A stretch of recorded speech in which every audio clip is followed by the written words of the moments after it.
Wow, this team is impressive for a team that's supposed to be in a rebuild. What's going on here? It just seems like you got the right guys in the right place. What do you think? Yeah, I'm pretty confident in my team we have. It doesn't matter who we have as long as you're willing to come to practice and put in effort. That's all we're asking for. I mean, we kind of had to fix some holes in our team, and I think we did a pretty good job at it. And you yourself, despite I think you stepped up a weight class this year, is that right? Or I'll eventually be going back down. Oh, eventually. Okay. But making that giant shift up and still having success so far this season, how confident does that make you when you do get back down to that level? It just be a lot more confident when I get back to the swing of things. Definitely gonna have to make a sacrifice for the team. And, I'm doing pretty well at the weight class I'm already at, but once I get down to 13, I'll especially be doing better. And how do you feel about your performances so far? Because I've just seen you run through them. What do you think? Yeah, pretty much. I haven't really had much of a challenge yet, so I had a pretty decent match at Park Hill. But so far, the season's been smooth. Absolutely. And speaking of which, freshman at 160, which that weight class can be murder's row. What is making you so successful at this young of an age? I don't know, just having fun doing wrestling, coming in practicing hard. Now, is 160 your natural weight, or? No, I'm weighing 152. Really? So you're actually going up a weight class. And, I mean, being this are you planning on dropping down to 152 at any point, or is it stay at 160? Stay at 160. And, what's the high school wrestling, what's that been like for you? Of course, they always say it's a jump up in speed, strength, technique. It's a major leap up, but how do you feel like, what have you done to adjust to it? I think they're going to be stronger than me, but I think I can use the technique. And speaking of technique, one thing I mentioned a few times during the live stream is you're a big guy that wrestles with the ability of a little guy. You don't see a lot of guys in the 160, tying up people on a banana split, Yeah. Things like that. Kind of tell me, do you think that mentality where does that come from, first of all, and how do you think that helps you on the mat when you can do some of those more unorthodox moves? I don't know where it comes from. I just had fun in youth, and I just learned those moves, and I came here and used them, and they worked. And having this much success this early on, how much confidence does this give you to move on? Good confidence. They gave me a lot of confidence. Really? But I hope I still need to get a lot better to do anything, go anywhere. Absolutely. So you're confident going into the matches, but you know that that'll kind of pretty good. I was about to say, do you think everything else that you're looking for will just kind of come with time? Yeah, probably. I got to work hard to get to it. So. Absolutely. And one more question for you, which is, this is an elite wrestling program. I think 4th or 5th at state last year. What's it like just stepping into this and making the varsity so fast? It's fun. I don't know. Just got a spot. It was open, so I just went there. All right. Well, no, that's all I got. Hey, I appreciate you guys. For a team that's in a rebuild, you're not doing too bad. Yeah. I mean, you got Gage Jones at 160, just a lot of surprises aside from him. I mean, what's going on with this team? We got some kids stepping up, some young kids stepping in, and there are some surprises. Some of the young kids you usually figure would take their lumps, especially a kid like Gage. He's given up some weight. He's a 152 pounder, not 145 pounder, but he's stepping up, filling in 160 for us and wrestling really well and having a good season. So it's going to be huge in the long run for a kid like that. And another kid like Josiah Morones, I mean, he's real raw still. He wrestled when he was younger. He's kind of played basketball in junior high and got a feel for that and kind of forgotten some of it. But he's going to come around and be strong for us. But, just have people stepping up, filling in, and doing what they're supposed to do. And what's neat about duels, I've said this before, Cameron, we've kind of built that strong tradition of having a good dual team. And just when I think we're going to kind of be down dual-wise, we kind of rebound and still have a good dual team, Absolutely. Absolutely, and when you get these wins against quality programs, Excelsior Springs might be a smaller school. That's a quality program. Park Hill faced a lot of them last Saturday. How encouraging is this when you're moving on to the rest of the season? Oh yeah, I mean that's huge for our kids, especially going to a tournament like Park Hill, because they can see, I can take on the big schools. I mean, those are the biggest schools in the state. Park Hill, Rockhurst, Park Hill South, all those schools, and it's to me it gives them confidence that they can wrestle with anybody, and I love seeing different competition, and whenever a great wrestling coach, probably one of the most legendary, Gary Mayab, Oak Park. We wrestled against him this weekend. He came back. I know I saw a quote that he always said, "Don't pony down your schedule. Even if you have a team that's down." And I kind of agree with that. You still gotta wrestle up to your competition, and down the road it'll pay off. So we still wrestle tough schedule. And I mean, now let's talk about the girls real quick. Of course, another instance where you're down, but it's almost a case of quality over quantity. How do you feel about this year's team? Our girls they're tough, and they're going through everything the boys are going through in the room. They're grinding out every conditioning, every drill we do. The boys are doing. I mean, the girls are doing with the boys. So I really feel good about the girls. I think they're gonna be tough. I mean, just real tough, in shape. And we are live, everybody. Riker Smith is about to take the mat as the Cameron Dragons take on Polo in the opening round of tonight's quad against Maysville and Excelsior Springs. So, I'm gonna try to get someplace.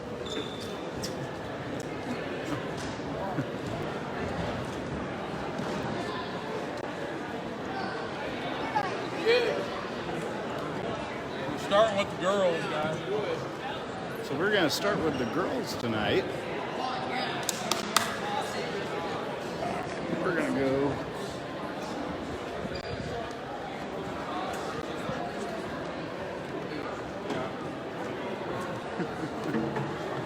they haven't started yet, so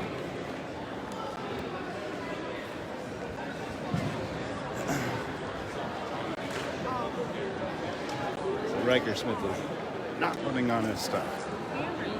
Oh, sorry. Right here.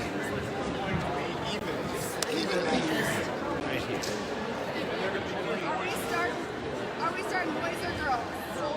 Boys. He just said boys. Okay. Well, that's what we're supposed to do.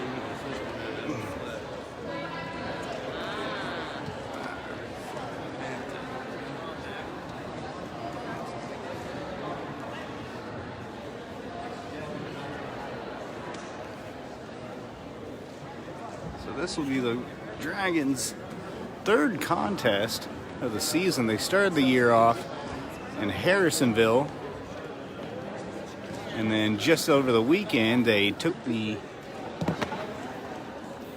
Park Hill team duel while the ladies participated in a scramble. Oh, nope, we're going with the boys first, starting off at lightweight, so...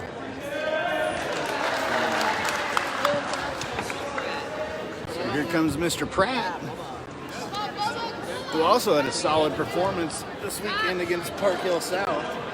Oh, shoot. So,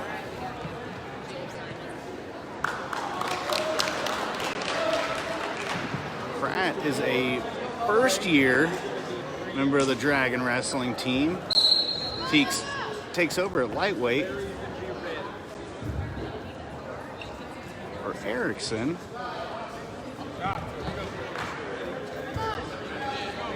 Oh, he's got him some. Oh, wow. That was quick. Pratt gets the win in just 18 seconds. There's a standing half Nelson there. Don't see that often. And next up is going to be Will Brewer at 113. And then it goes up. Brewer saw limited action last year on the varsity team, sometimes at 120.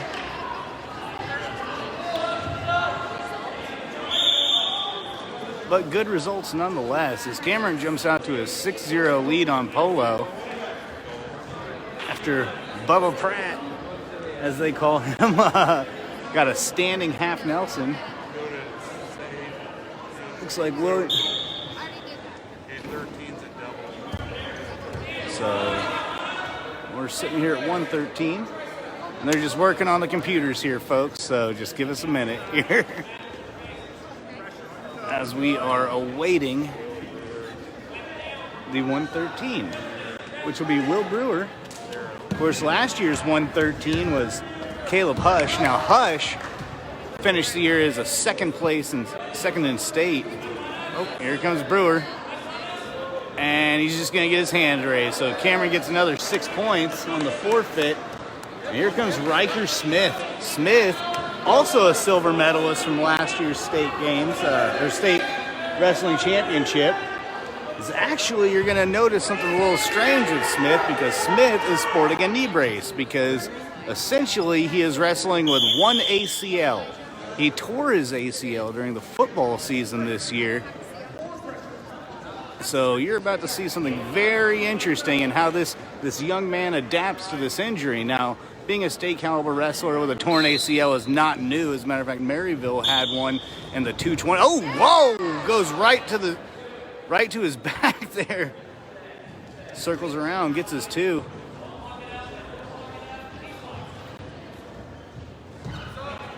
Looks like he's got that arm on the left. Goes for a cradle. Gets it. And after Cameron picked up the first pin in 18 seconds, Riker Smith gets another pin just a little bit later, maybe 24 seconds. So congratulations to that young man. And up next at 132, I think we're in for a bit of a show here. Here comes...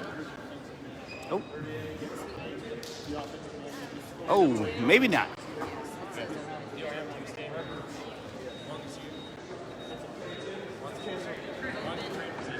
So we're going to be open at 32.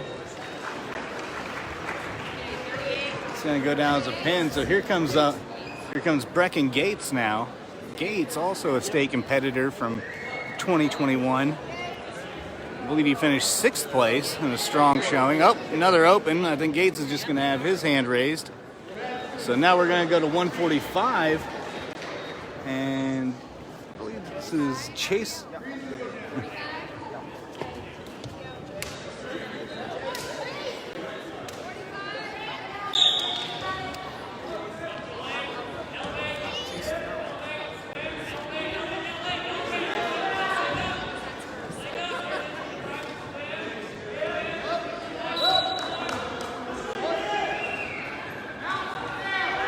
Gets a single.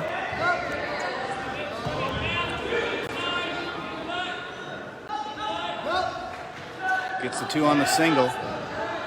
As Cameron leads 30-0.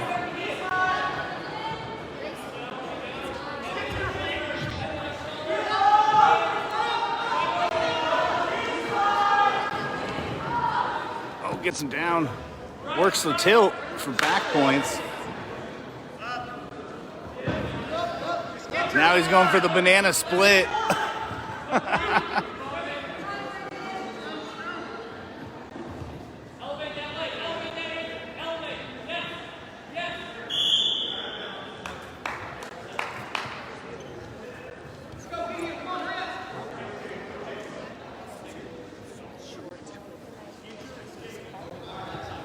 So this is Chase Short, by the way, and if you don't know anything about Chase Short actually, I believe as a freshman, went to India to study Hindi wrestling. Of course, he's also a very proficient at freestyle and Greco-Roman, working that crank there, getting big back points here.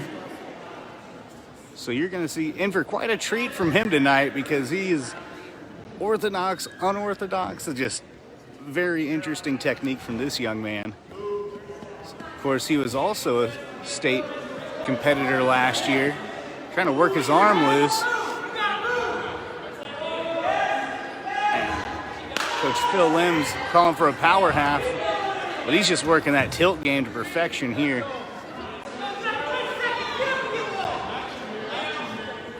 Of course, Short has qualified for state in each of his 3 years. Oh, he's just working that tilt, and that's more back points. That's going to be 8-0.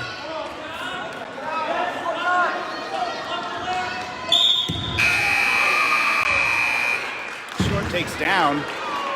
Now he's real good on this sit out, so watch it here.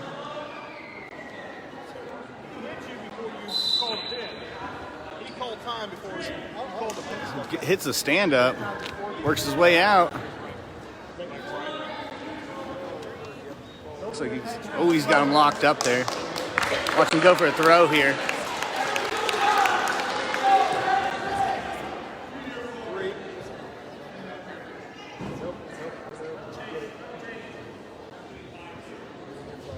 There's the throw. Oh, doesn't need it. Just circles around.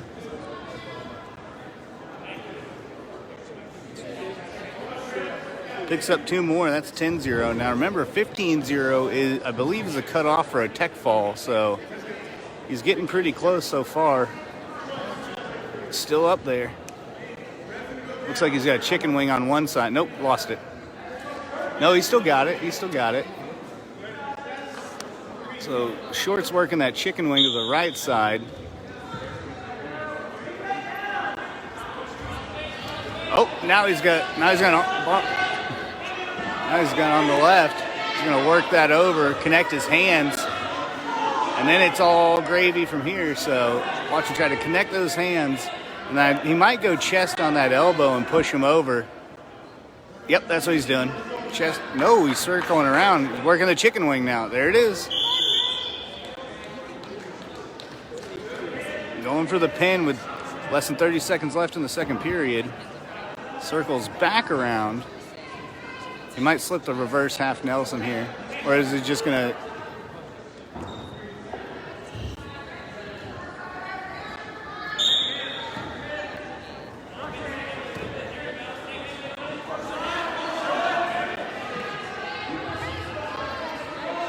Yep, he's got that. He's got it deep. Just trying to get that pin before the end. Not quite. But he will get significant back points on that. And he's just a takedown away from getting the tech fall. Polo goes neutral.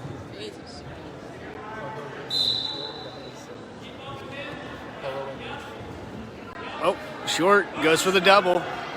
Switches to a single, and that's 2. And that's the match as Chase Short comes out with a tech fall. Wow, that's strong performance by the junior. And up next, we have Benton Barton. Oh, I'm sorry, Kenton Gates. My fault. There you are. I called your name. I know, right? I looked at your face and I was like, that's not the right guy. Sorry, man. So Kenton Gates is going to come out at 152. He is the younger of the Gates brothers. And he's going to get his hand raised. Now we're going to go to 160. And here comes freshman Gage Jones. Now, Jones had an interesting... one of his matches, he was really demonstrating his ability just to wrap around his opponent like an anaconda. He was really working the banana split there, which is kind of, it's almost like, you know, have a bit of a showy move, but you might see a little bit of that tonight from the freshman. Of course, he also saw significant time at linebacker for the Cameron Dragon football team. Oh, snap down. Oh, right. Wow, that's some power. So... just overpowers this man right to his back, and that's the pin. So Jones, in 17 seconds, gets a pin for the Cameron Dragons. Wow. Cameron, lots of pins in a little amount of time, so they're going to come in their next duel pretty fresh. Of course, they're facing Excelsior Springs tonight, which might be a smaller school, but they are a very talented wrestling team, so you're in for a show here in a few minutes. I believe this is Dallas Yanetz now. Is this Josiah?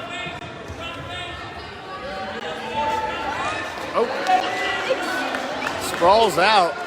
Oh, wow, that's some power. So Polo gets the takedown quickly. Looks like he's working that half.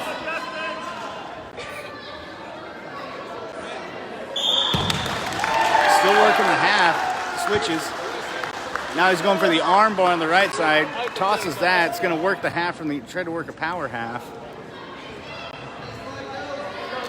Still got that arm on the right side.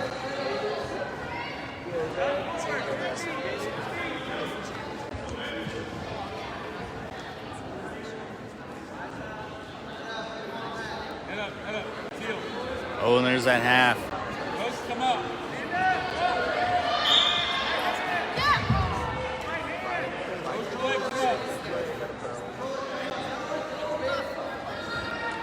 There's the cradle attempt.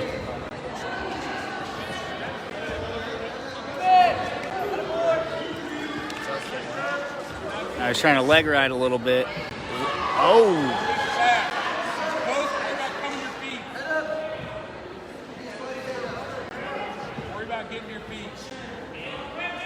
Ref saying, work it back, work it back.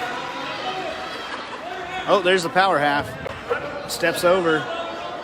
He's got it. And it's pretty deep in there. Nope. All right, I think he's going to call it dangerous position. He'll send him right back to the middle. As Polo takes a 2-0 lead. Might have got some.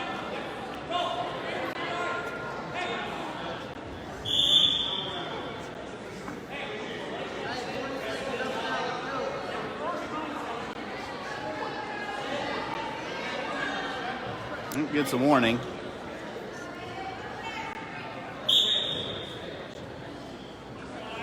Just got on there a little early.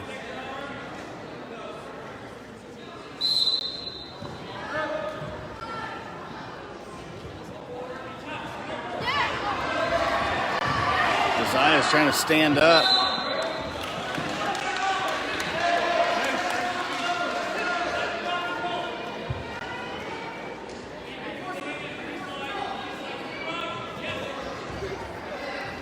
Cameron with a 47-0 lead so far. As we're short time. Ooh, that's an interesting position. And he's going for back points, but too late. Are they going to give it to him? No, he's going to wave it off. So.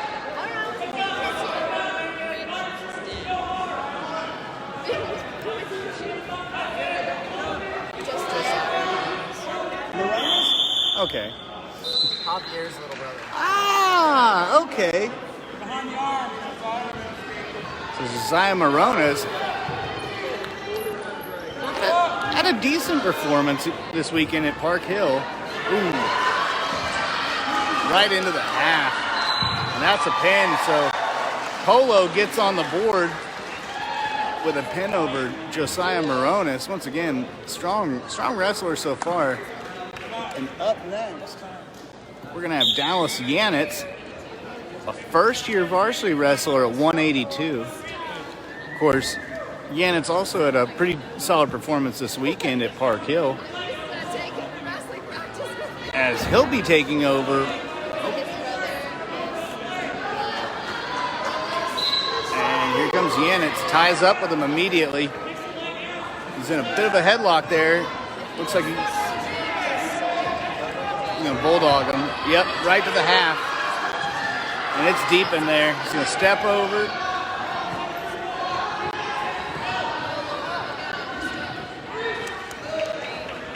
So Polo immediately with 5 points. 2 on the takedown. 3 on the back points. Yanetz fights out back to the neutral position to come within 4. Still in that headlock. Oh, he's trying to... Yep.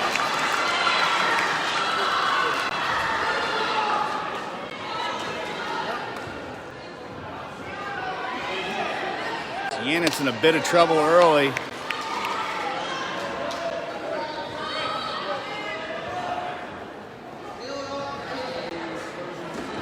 Trying to work out of that half Nelson, but it's deep. He's got it deep in there.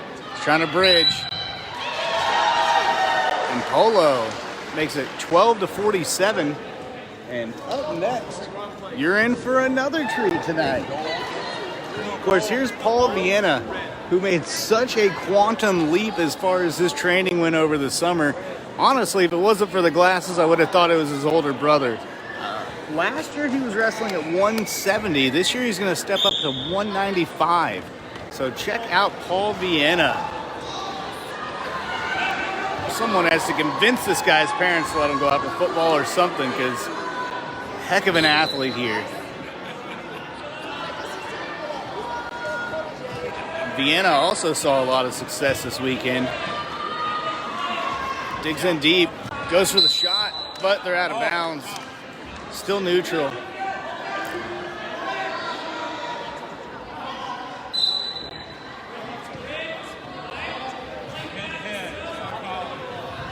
Goes for the single, gets it, he's deep in there. Slips a half. Oh my goodness, look at that. That's a lot of strength. So he's trying to work that half. Now it looks like he's going for a cradle. He's got it. Well, front cradle. Vienna just trying to lock it in. Got a little loose. Oh, that's a pin. So in just 45 seconds, Paul Vienna gets another pin. A lot of talent.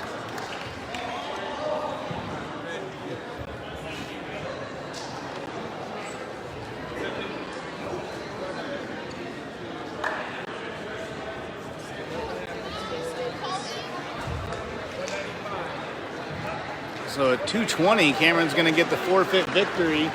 And here we go, heavyweight Cole Henderson. Henderson wrestling with a bit of a chip on his shoulder. See, last year he was behind state champion Cam Hedgepath. This year, he's the main man. His sophomore year, he was behind state qualifier Wyatt.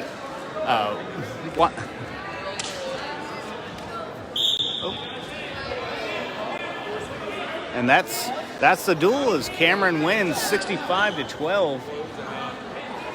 So we're in for a. I think we're gonna have girls up next, and we'll see. I think Ashley Yamott's gonna come up first. She's gonna be Cameron's lightweight, which that's a lot of muscle on a girl to make lightweight. So we'll be in for a show here, but yeah, right now we got the Cameron Lady Dragons warming up. Oh, here comes Ashley Yamott for the coin toss, alongside fellow captain Holly Hedgepath. Both Yamott and Hedgepath have extensive experience at the state level. Yamott qualifying last year, Hedgepath qualifying her freshman year and taking second. Of course, the girls qualified 3 wrestlers, and Christina Philly, Yamott, and Hedgepath.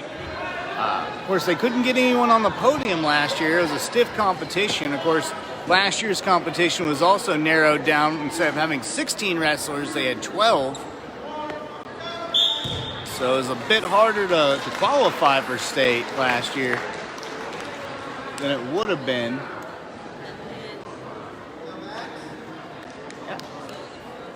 And here.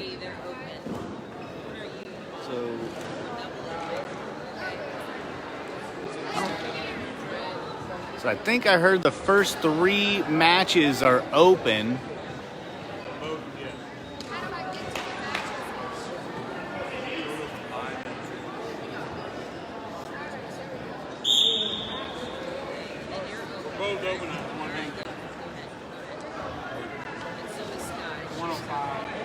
So here comes Yamott. She's going to get her hand raised at 105.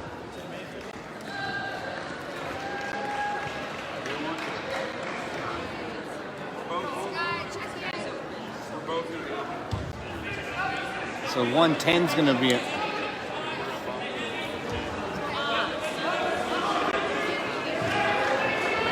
Hold on, I got to check the scorers table. We got some girls moved around here. So Yamott took the forfeit at 105. They're both open at 110. Let me see who Cameron's going to send in here.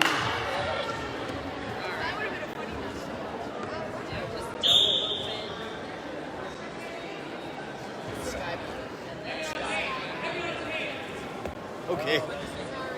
So they were both open at 110. I checked with the scorers table. So Sky Mallon's going to step in.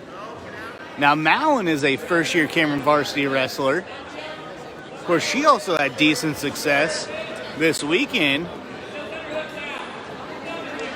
She's warming up right here. So she had decent success this weekend at the Park Hill Scramble. A little bit different from how Cameron had it. And of course, after her, I think it's going to be Clarissa Kissire. And then there's Justice Brewer. And then we'll have Holly Hedgepeth. And then we think we'll have Maddie Kissire after that at heavyweight. Of course, Maddie Kissire taking over for Jessica Tangway, who did not go out for wrestling this season, despite being a state qualifier. So she'll be filling in, but here we go. Sky Mallon steps up. Of course, Mallon just looked like her skills got better and better last Friday after she got a win. Oh no, just gets overpowered right to the back. Gets back to her knees. Now she's back to her back again, trying to fight off a half Nelson. And that's 2 on the takedown, 3 on the back points. She's in a 5-0 hole so far, works her way out. There we go. So Mallon works her way out of a little bit of trouble early, cuts it to 4. And she is not afraid to shoot, so.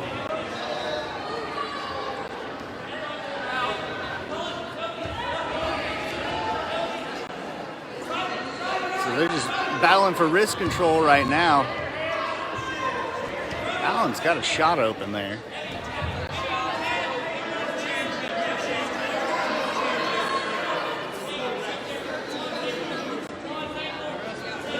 Oh, gets the single. Oh, there it is. Oh no, just couldn't keep her feet in.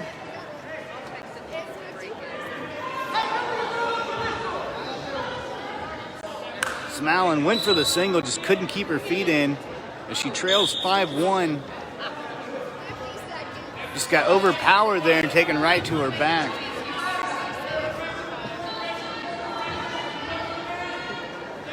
Oh, goes for the single again. She's got it. She's just got to swim over. Oh no, just loses her footing. Now she's in a she had a reverse half there, but she's too high. She's just got to get up on her base right now, and she's trying to flip her. It looks like. So Mallon, somehow ends up on top, and she gets 2. Phil Lim calling for the half is. Oh, Mallon gives up the escape, goes for the single again. Now, are they going to give her the point for the escape? I don't think they are. Nope. I guess they just never lost contact. So Mallon, after the turnaround, now just trails by a takedown, so by 2.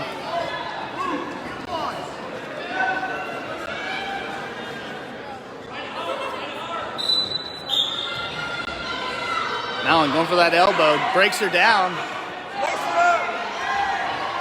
And Coach Phil Lim's calling for a chicken wing there, and she's got it. Oh, yep. So Mallon runs the chicken wing. Oh, she's close. She's just got to back up and go chest to chest.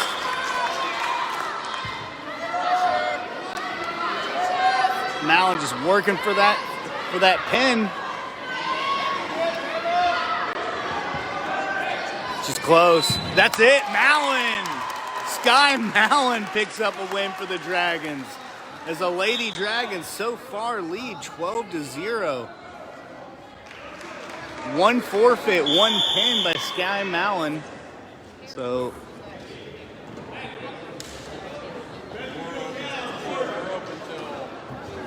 I think I just heard Phil Lim say that they're open until 1:49. So let's see how this will play out on the scoreboard.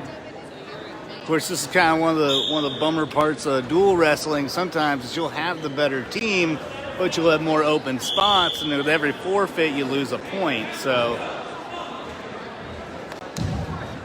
happens. So Sky Mallon gets the victory.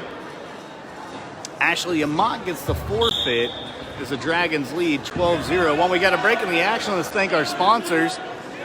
Farmer State Bank, Local Advantage Regional Strength, TNS Tires, the Cameron Walmart, Thompson Gas, and BGC Bank. So once again, hey, thank you guys for sponsoring this tonight. As Polo will come out and get the forfeit victory at 138. Looks like they're going to get a forfeit victory at 145 as well. What's your weight, hun? 130. I can change it. Open, yeah. 25 was open. Sorry, the girls' weight classes are a little different.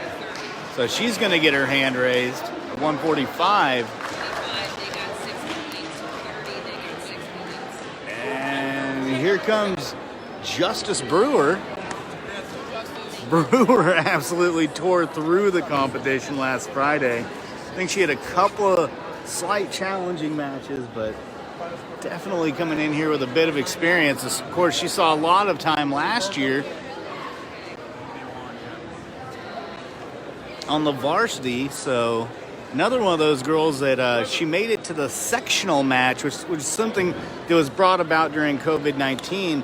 Normally, she would have qualified for state, but basically state was only taking 12 people, so only I think the top 3 out of each weight class would have been able to qualify, and unfortunately she didn't make that. But heck of a wrestler, so you're in for a show right now. And of course, after Justice Brewer, we're gonna have Larissa Kissire, and then Holly Hedgepath, and then at heavyweight we're gonna have Baddie Kissire. So,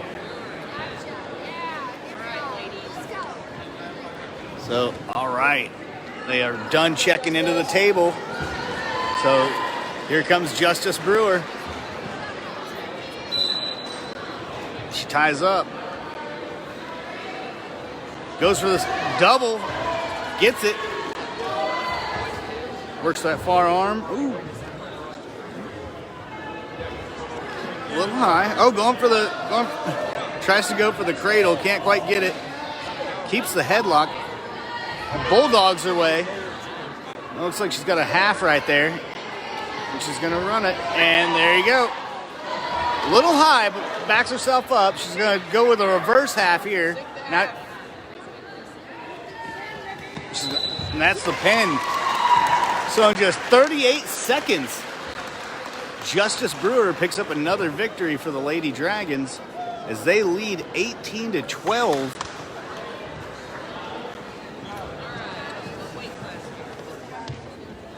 And here comes the 159ers with Clarissa Kissire, another girl, barely missed the cut for state last year. And she ties up. Very aggressive. Very aggressive.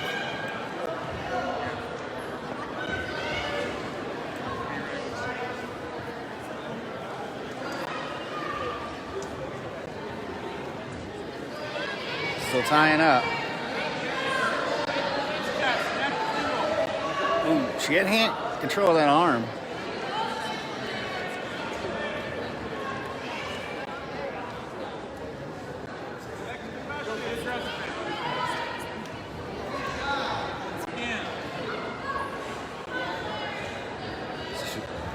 Fighting off the tensor hand control, just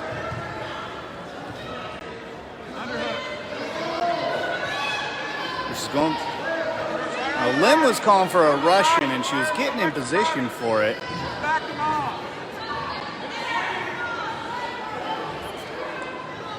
I think she goes in for a shot. She's got a good chance of getting it. See, they're even calling for it. There it is.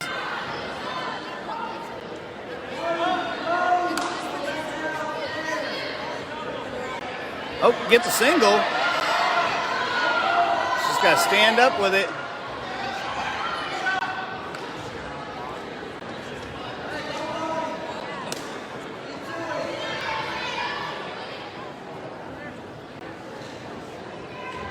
Work inside.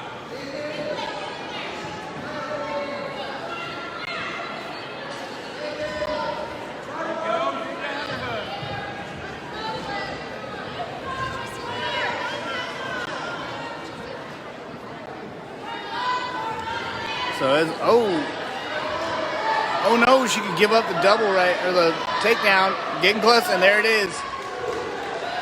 So Kissire gives up 2 right before the whistle. As the Lady Dragons lead 18-12. But Kissire heading into the second round trails 2-0. Polo takes the down position. Now Kissire's pretty good from the top, so watch out. She can chop an elbow like nobody's business. And there it is, elbow chopped. And now she's trying to run that half, and she's got it pretty deep on the power half. She's broken down. If I had $1 for every time I had a photo of her pushing a girl's head down and running this half, I'd have about $15. But oh no, they're still. I don't think they're going to give it to her, so they're going to go right back to the center. Oh yeah. So Kissire trails 2-0. There's that arm chop again. Keeps it as a pretty good chicken wing. Oh, gives it up for the half. Switches to a power half. Oh, but can't keep it.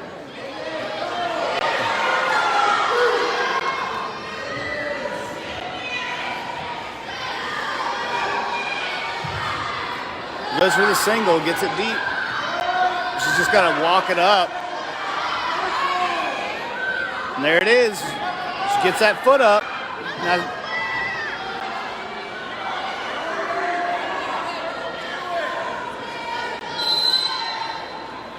yeah, he's going to say they kind of stalled out on each other. So back to the center.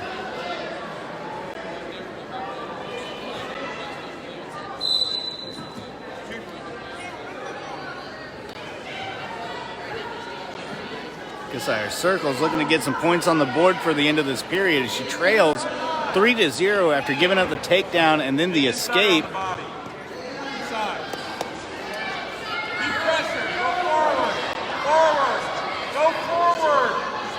And Lim just calling on her just to out-muscle her opponent.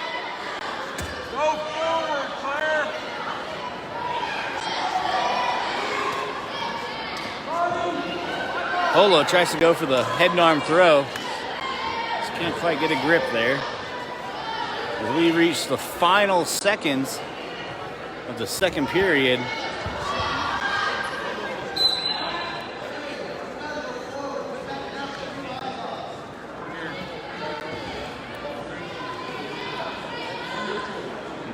So Phil Lim tells her to take neutral, go for the 2, and then see what she can work from there. Kissire much more aggressive this time out. Oh, gets the back. She can go for a back trip real quick. Her head's locked in there a little bit, but yep. See, she clasped her hands without having an arm in there. I think she gets a warning. No, Cameron gets a point. So Kissire works her way inside again.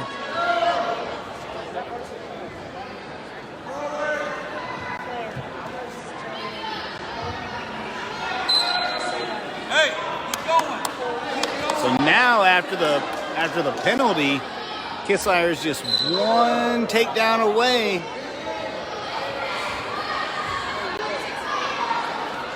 Oh, head and arm throw. Oh, they're gonna say they were both out.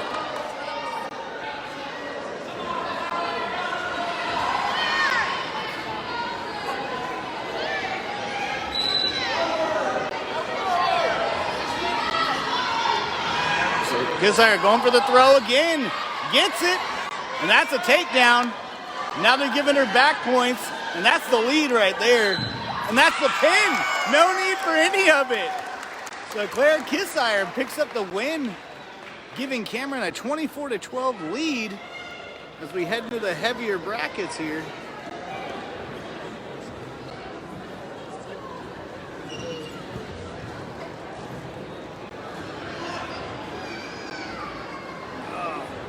It's Phil Lim giving her a bit of a post-match talk here. So up next,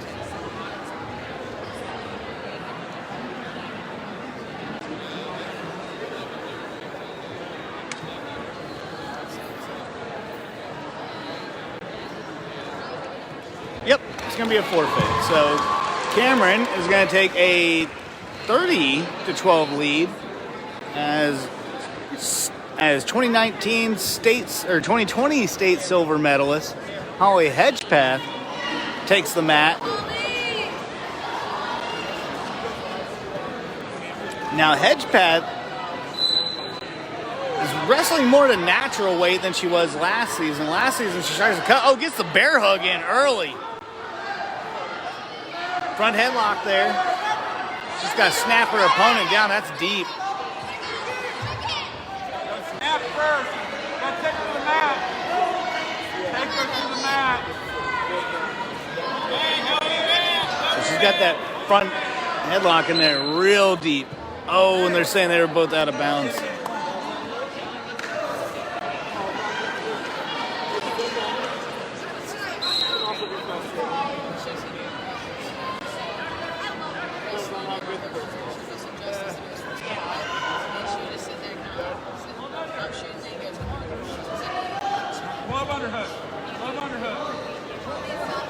Oh, there's that headlock again. Oh.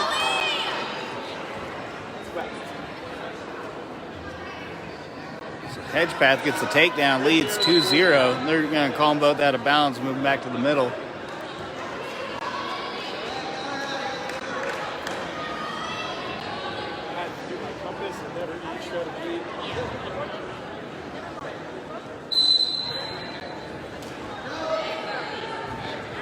Chops the elbow.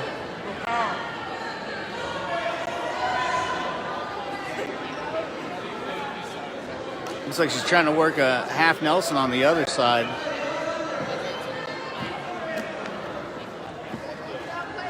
Oh, switches it. Now she's got a power half on this side, works it. It's pretty deep. Dig your toes to the mat and go. Keep digging your toes to the mat.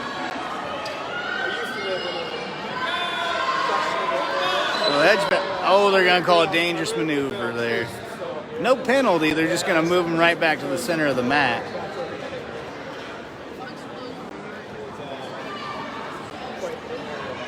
So on the other mat, it looks like Maysville and Excelsior Springs have wrapped up. Ooh, Hedgepath chops her down. Has that half Nelson again. Looks like she's trying to pop that other arm out. Take away her post on the other side.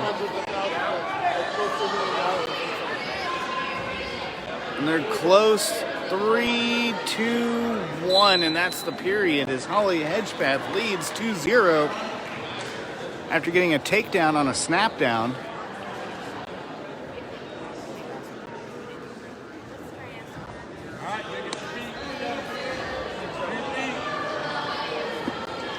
So Hedgepath takes a down position, trying to extend her lead.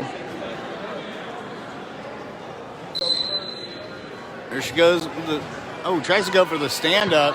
I think she feels her opponent riding too high. Ducks out. It's like she's a little high. She's a little high. It gets her. Wow. So ducks out, finds herself with a head and arm, and gets the pin in the second period. As Lady Dragons now lead 36-12. And here comes Madison Manley. I'm sorry. I was calling her Maddie Kissire for a while, but no, it's Maddie Manley. And she takes the match, and the Lady Dragons win the duel 42-12.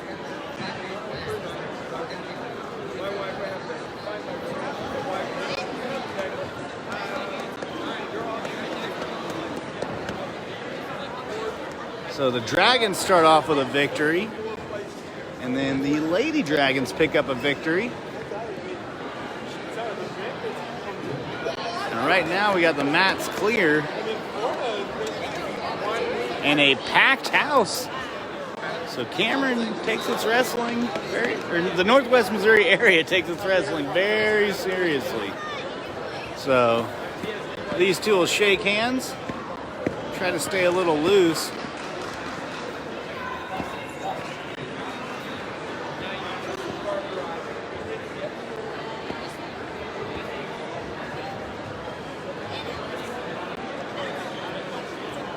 And I think Cameron's going to stay here and Polo's going to switch.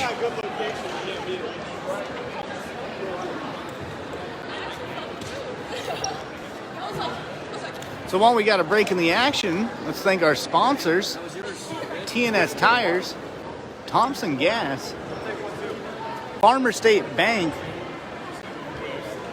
Local Advantage Regional Strength, of course the Cameron Walmart, and BTC Bank. So once again, thank you guys for sponsoring tonight. As the Dragons will next, it looks like they're going to take on Maysville next. Maysville is no slouch as far as wrestling goes. Got at least a couple of solid wrestlers, and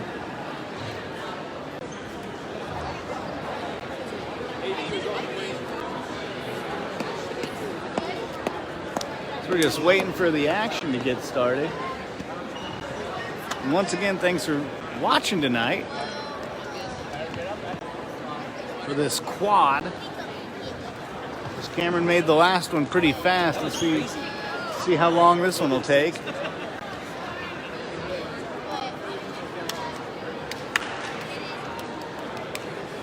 And don't forget, next week we'll be releasing our Pens edition of the Cameron Citizen Observer. Of course, last week we released our Hoops edition.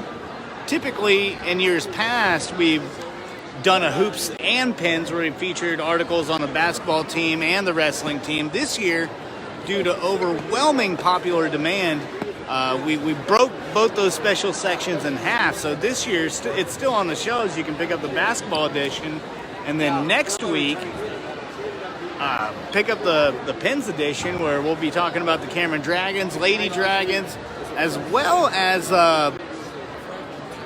some of the up-and-coming middle school wrestlers. Of course, I got a chance to watch a few matches from Cameron Veteran Middle School, and it was very fun. It's nice to see the young kids get out there, and you get to see the next class of Cameron wrestlers. So, yeah, it's a pretty big crowd here tonight. As we're just waiting, and there's Mr. Pratt there waiting for his match.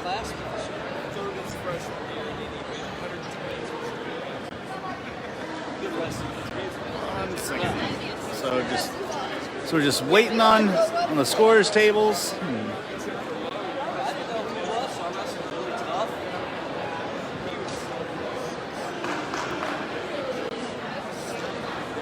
Typically at these duels, they like to jump into them pretty fast, not a lot of breaks. Yeah, I didn't know. Of course, Maysville and Excelsior Springs, they finished up pretty quick.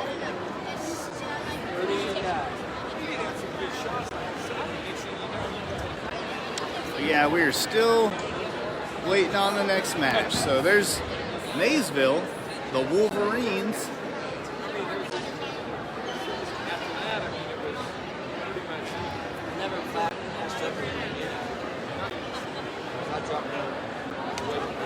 We're waiting for the next match to start.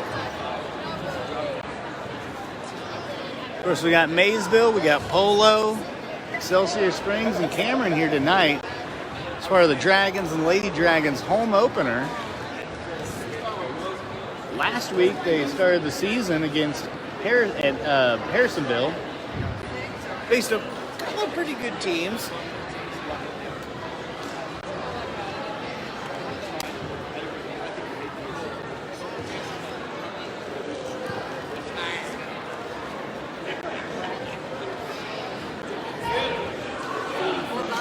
I guess from what I've heard, Yeah, they kept calling him Bubba. it's Dylan, D-Y-L-A-N. Always got to check on the new guys. The Dragons will start off at lightweight.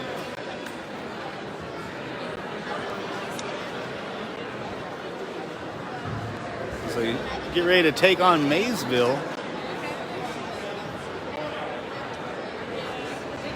And there's Coach Phil Lim. Of course, Lim, I believe, last year passed, I think, 250 career dual victories. I think at this time is 5th most in the state of Missouri. So, very, very accomplished coach, despite, I believe he's not even in his 40s. So, quite an accomplishment for the young man. Of course, right in front of us, that's Riker Smith.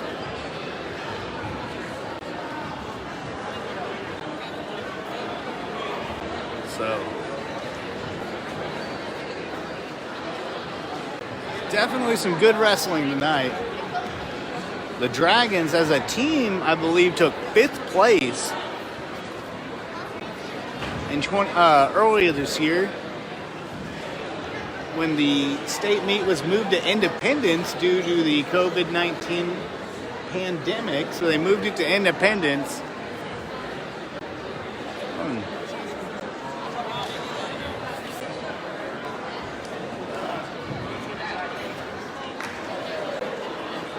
Like I said, we're just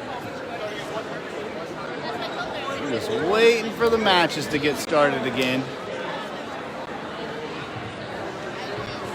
The Dragons will next take on Maysville, and then for the finale tonight, they will take on Excelsior Springs, and that will be a good duel. So stay tuned for that one. So we're going to start off at 113 instead of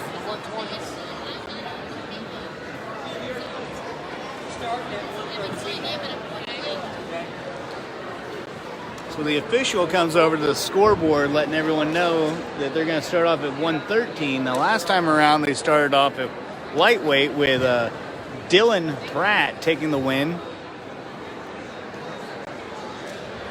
This time around they're going to start off at 120 with state silver medalist Riker Smith stepping in.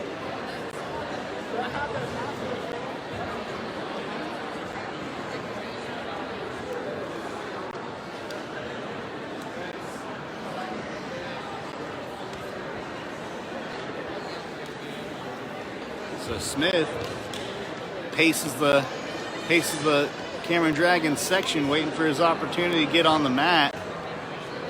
And here he comes. So Riker Smith is checking in.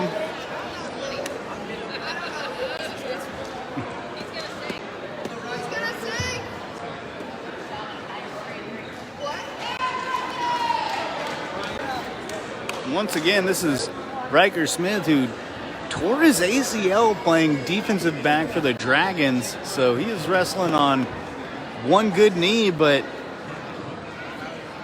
his father, J.K. Smith, and they're confident he can go back to state again. Smith goes in there quick, snap down. Whoa! Whoa! So works to the back off a snap down, then a back trip to get the takedown. Lets him back up. Uh-oh. He's confident now. I think he's going to go for the tech fall. He's got that L. Really moving around. He's got a single. He's going to work it to a high crotch, it looks like. Nope. Twisted around. There's two more. Gets the elbow.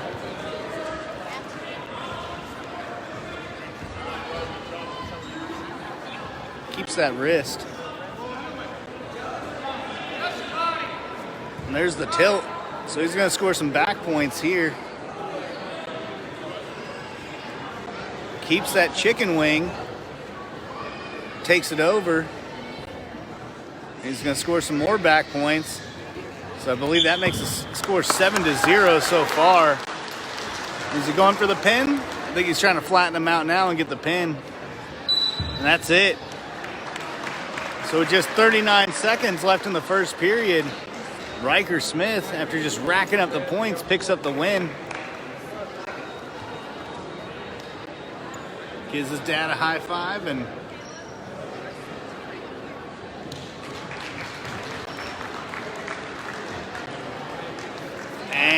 here comes Caleb Hush. Now Hush is, oh no, he's just getting his hand raised. Okay, you were about to be in for another show there. So the next up is Tanner Riley. Riley, also a multiple-time state competitor, qualified last year as well, despite the competition being shortened down from 16 to 12.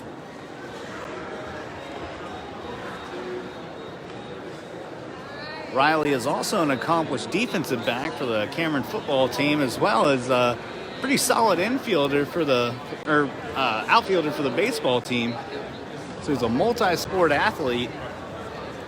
Takes the mat as the Dragons already lead 12-0.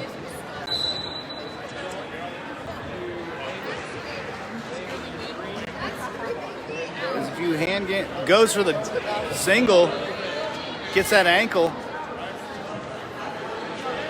turns into a high crotch and a back trip. Nice. So Riley quickly asserts himself, chops the elbow, holds onto the wrist,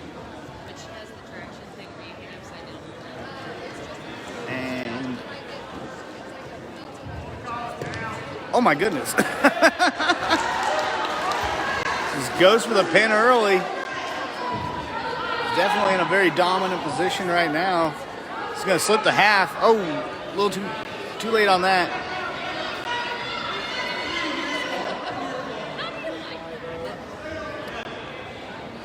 Chops the elbow again. Holds on to that wrist. Now he's got a half. Lim saying, now he's got a chicken wing. He's he's got to step over that head. There's one leg. Now with the single chicken wing, you really only want to throw one leg over there.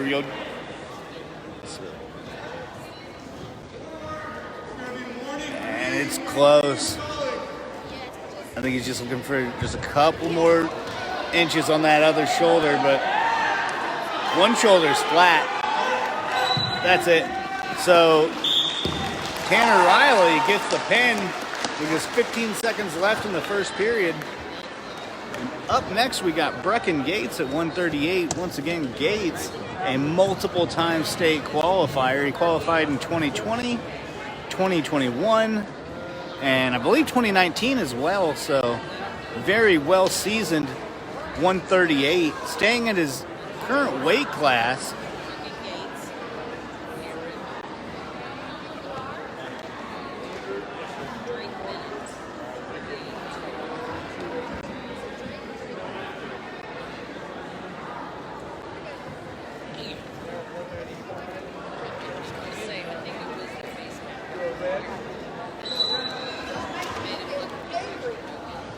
Brecken goes, shoots early, gets too early, slips the half,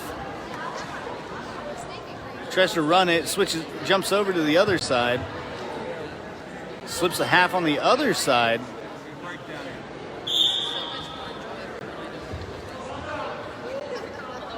Maysville tries to Granby out of it, but just can't get the momentum.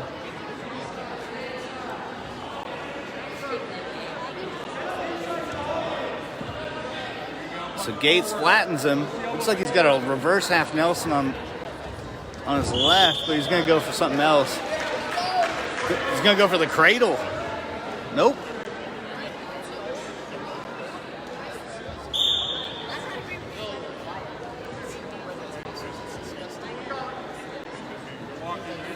Yeah, he's got a cradle right here.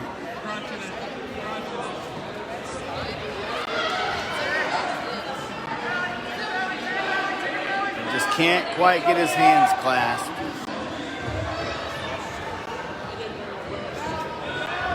Uh-oh. Oh, wow. And there's the reverse. So without getting the back, oh, and he reverses out of it himself with a sit out. Yeah, he hits that pretty naturally too. Now he's trying to bulldog him. There it is. Now he's got that front cradle, it looks like.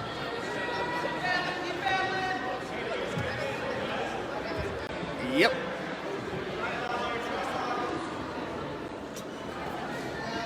It's pretty close to a pin. He's trying to get this pin before the end of the period. And they're both out. So they're going to go back to the middle as Gates leads 7-2, gets 3 on the back points, 2 on the reverse. Of course, he got a takedown early on the low single.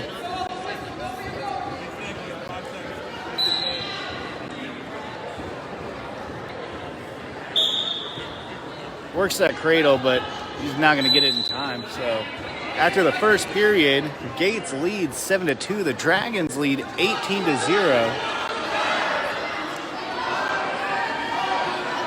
And Gates takes the bottom position. Watch this sit out. He's going to, because he just does this naturally.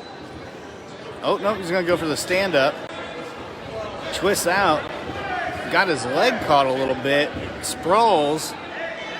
And takes 2 on the sprawl.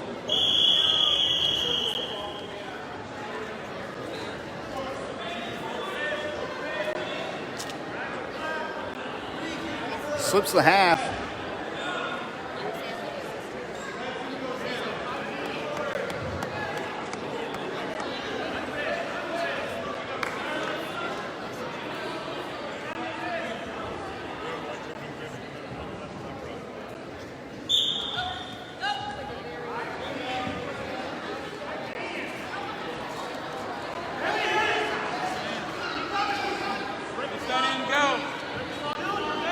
Can't see what he's got on the other side. I see he's trying to work a chicken wing on one side. Looks like a...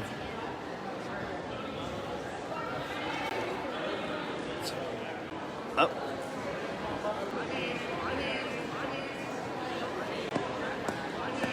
Gates also responsible for one of the more hilarious post-game interviews.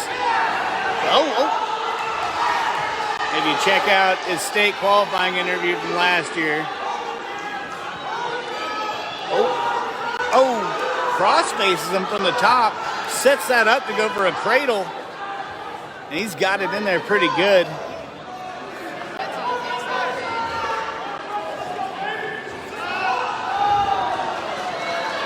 Maysville's just flopping around. Yep, there it is. So with that, Cameron takes a 24-0 lead on Maysville as Chase Short steps up next. Once again, Short, he incorporates a lot of stuff he's learned from freestyle wrestling, Greco-Roman wrestling. Of course, he's definitely a student of, I believe, the Terry Perler Wrestling School. So you're in for a show. I'm just saying, I love watching this kid wrestle. Along with wrestling, he's also an accomplished goalkeeper with the Cameron soccer team last fall. Getting his first shutout of his... He had a head and arm. Looks like he's still trying to go for it.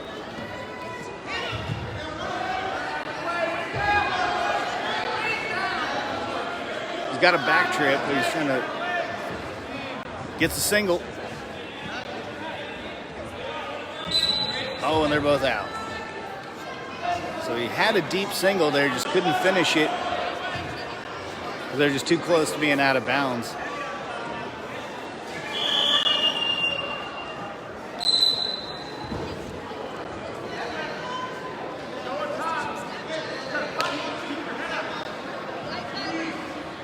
Short working that tilt again like he did the last match.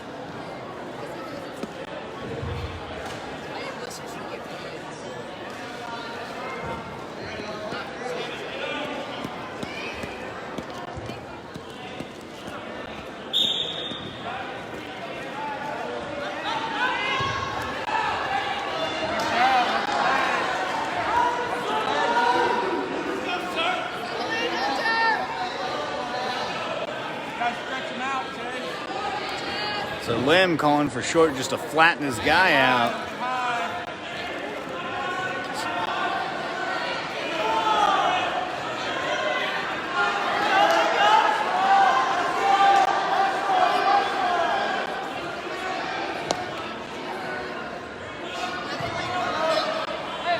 Short's a little high. Maysville wrestles out of it somehow, but they're both out. Oh, they're going to give him two. So Maysville gets two on the reverse before they both go out of bounds, tying the match 2-2.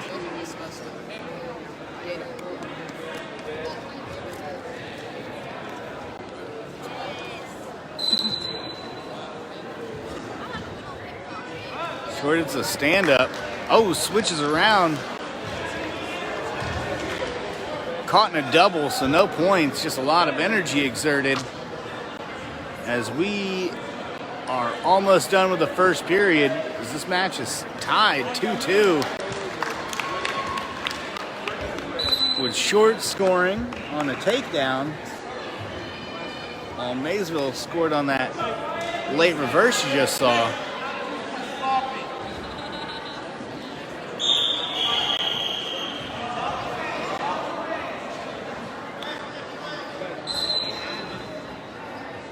Short gets that elbow with the right, that right arm, keeps it, sucks it in.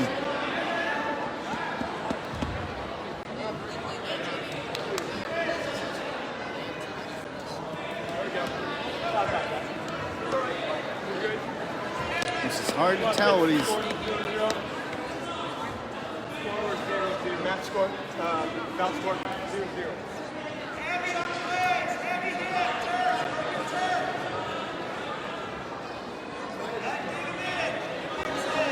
Short keeps working from the top.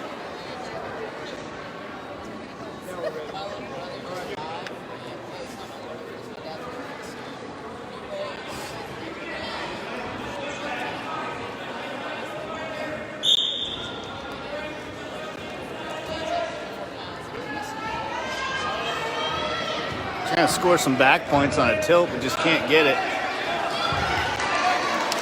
He sees that chicken wing. Locks in a pretty deep chicken wing.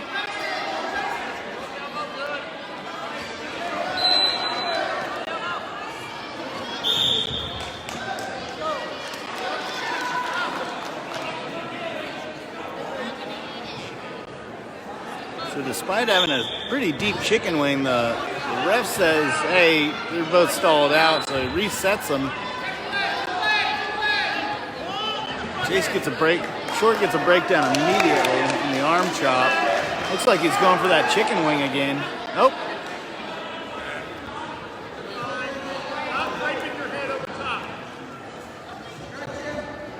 It's a little bit of...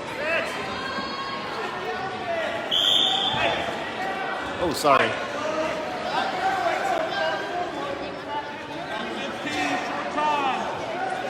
Short working with 15 seconds left in the second period. This match is tied 2-2.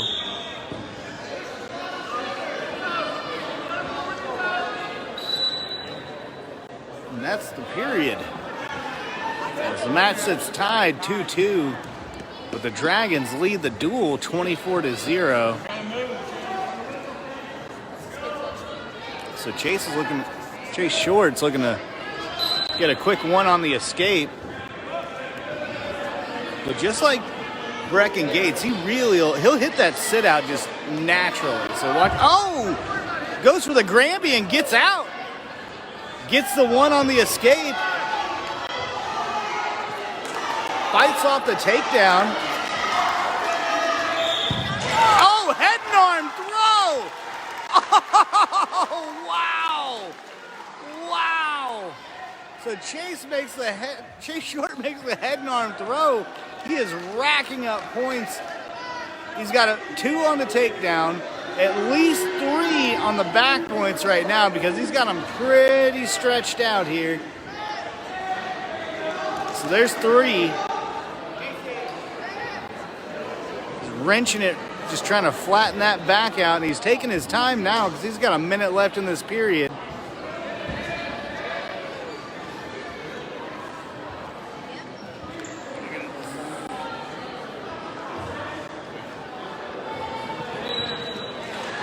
And that's the pin. So with that, the Dragons take a 30-0 lead.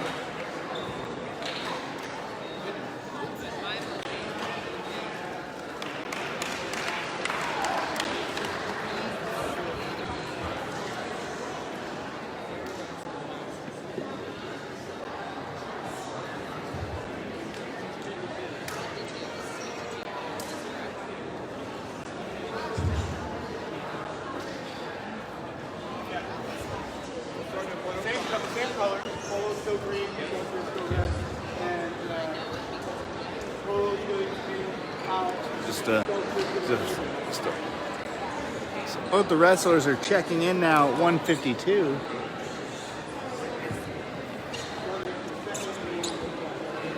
We have Kenton Gates. Well, we got a break in the action. Let's thank some of our sponsors. Thompson Gas, Farmer State Bank, Local Advantage Regional Strength, BTC Bank, the Cameron Walmart, and TNS Tires. So once again, thank you guys for sponsoring this tonight. And here comes Kenton Gates.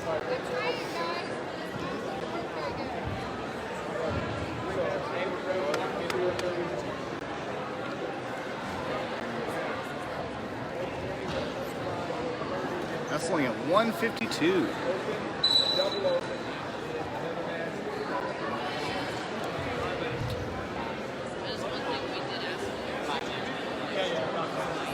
All right, so we're going to do double forfeit, double forfeit, double forfeit.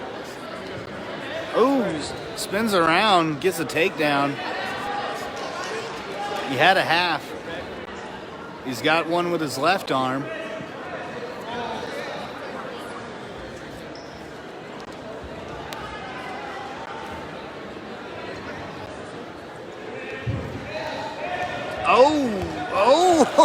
Oh, slick little move there. So are they gonna? Oh, they're gonna give him. They're gonna give him the takedown and 2 back points. So Gates starts off the match with a solid 4-point lead.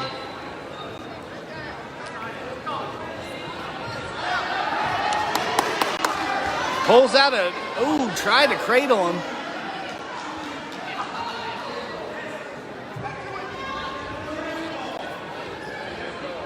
Now he's leg riding a little bit. He's going to break him down.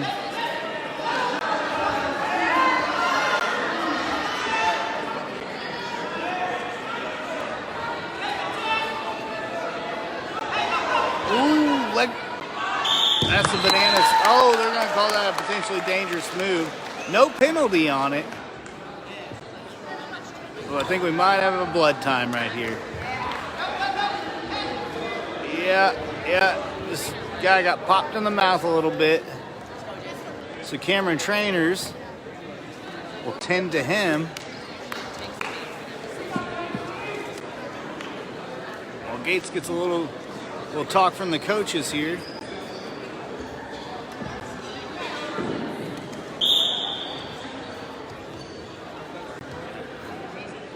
As they disinfect the blood from the mat. It happens.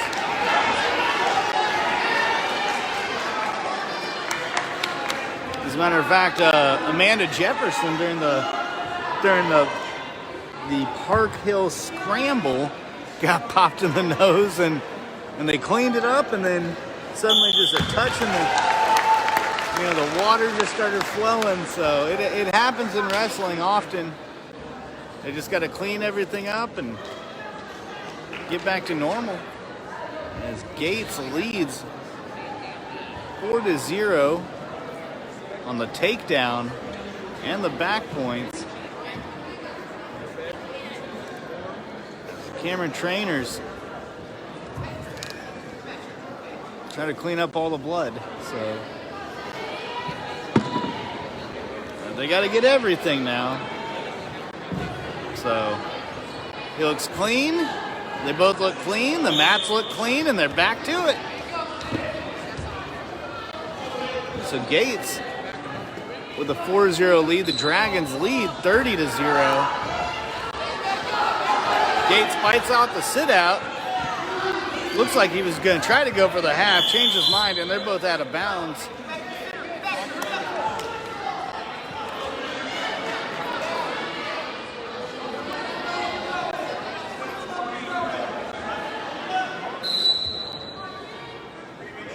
There's a standing cradle attempt.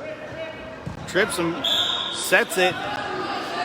Oh, Maysville fights it off, and in the process, gets a reverse. Putting Gates in a very precarious situation as we reach inside 10 seconds left in the first period. Gates fights off the half. And that's the period. And they're going to give him 3. So that's the end of the first period as Maysville now takes a 5-4 lead on the reverse and the back points.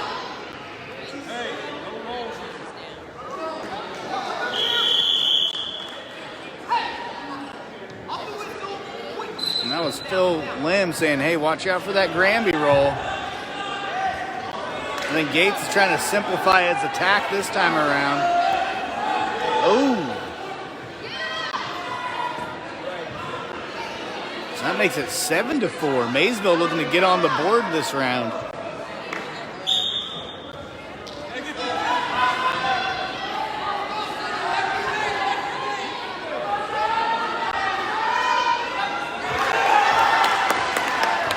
Gates goes for the stand-up.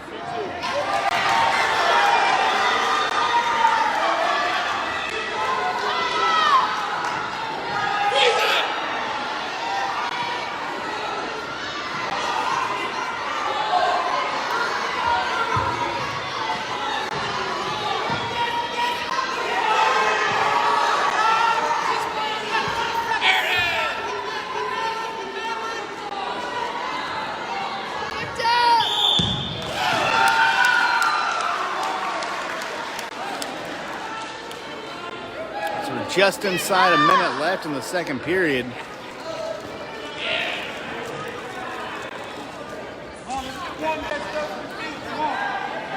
Gets his legs out, tries to sit out. Maysville slips the half. Just can't quite get it.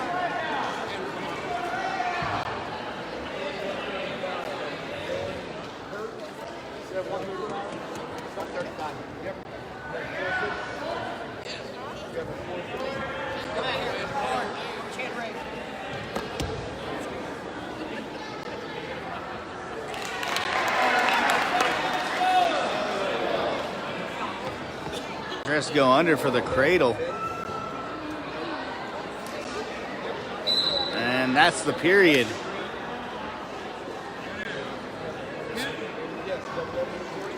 It's quite a turn of events, but we still got one big period left. As the Dragons lead 30-0, Phil Lim's going to go out and have a bit of a talk with the young man. Try to see what they can hammer out.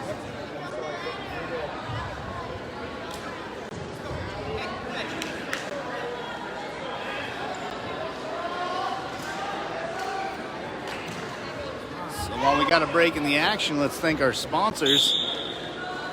Oh, blood time. That's what's going on. So while we got a break in the action, let's thank our sponsors. Farmer State Bank, Local Advantage, Regional Strength, of course the Cameron Walmart, TNS Tires, Thompson Gas, and BTC Bank. So once again, thank you guys for sponsoring this tonight as the Dragons pick up their first dual victory of the night when they face Polo.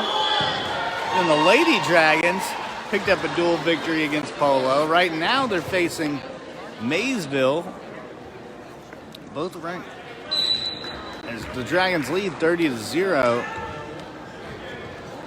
Maysville putting up its first significant challenge in this match at 152.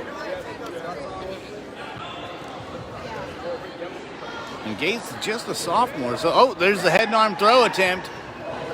Oh, powered through though. Oh, he powered through it to take the 2, extending his lead to 9-4.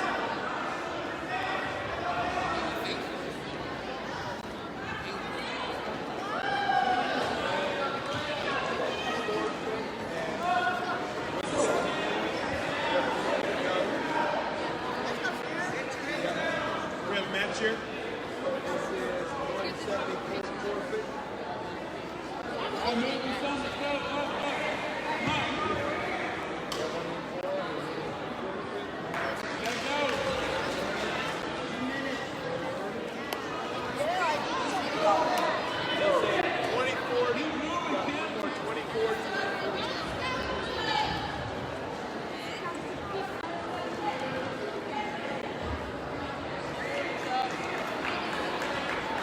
Gates trying to work that sit out as we're going to come just under 30 seconds left in the third period as he trails 11-4. And it looks like this is going to be Maysville's first victory of the night.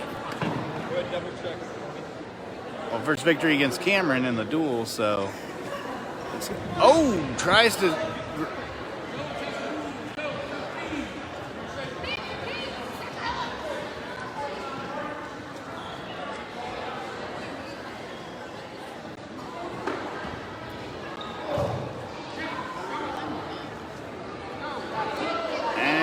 That is the match as Gates will fall 11-4.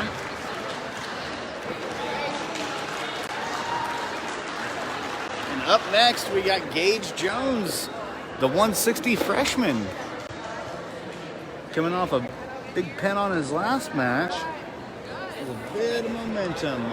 The other mat we've just wrapped up as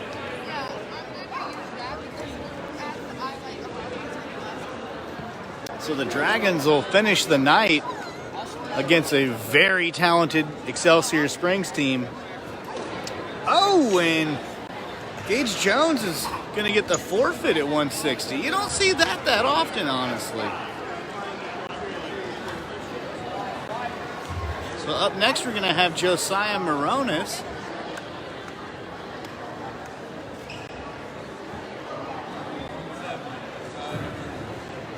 At 170.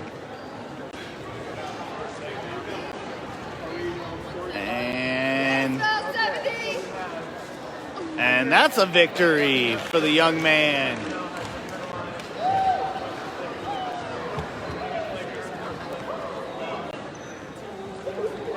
So up next at 182,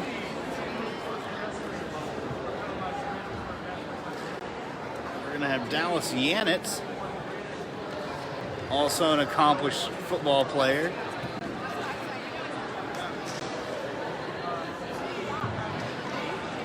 And here they go. So here comes Dallas Yanetz. Once again, saw some limited time last season, but definitely made the most of it. Ties up quickly. A little bit more aggressive this time around.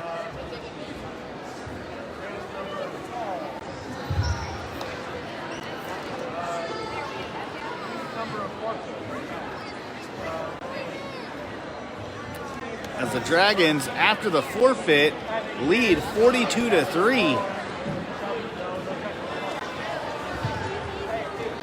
Their only victory coming by points. When you win by points, you get 3 points. When you win by pen, you get 6 points. I believe it's so here comes Yanetz. Ooh, back in that front headlock. Fights out of it.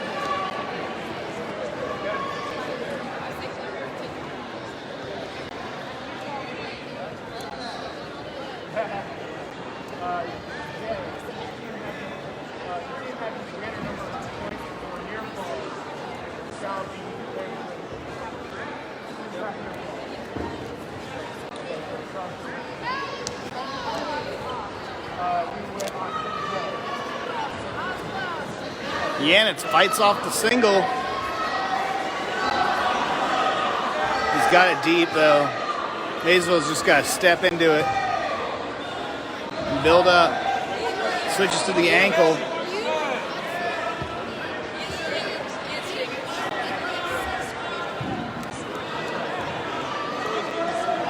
Now Yanetz trying to flatten his man out and circle around. There it is. He's got it.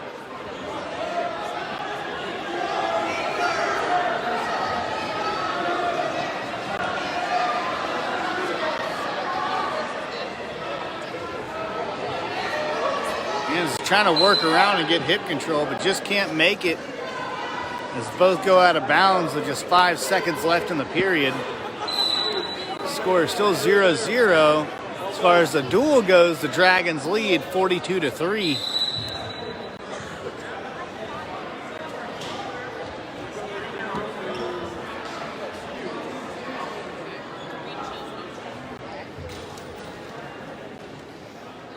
So neutral is the call. So they're both going to go right back at it again.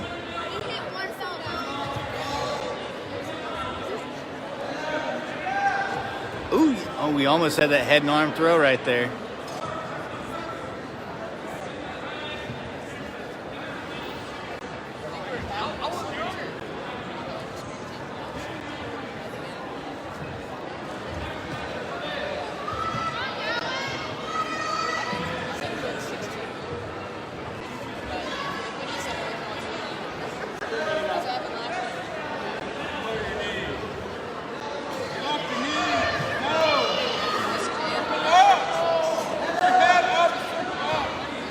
Yanetz just kind of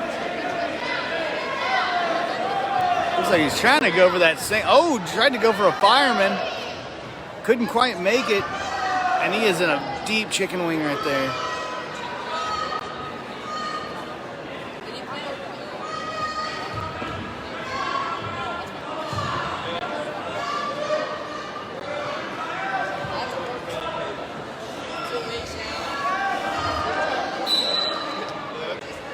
Are they gonna call that? Oh, he got an illegal hold. Looks like his hands might have just touched when he was trying to go for that.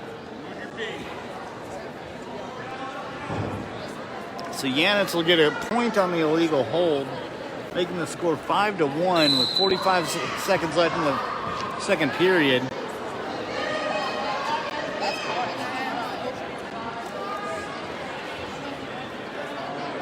Yanetz goes for the stand-up, loses that right arm in the process.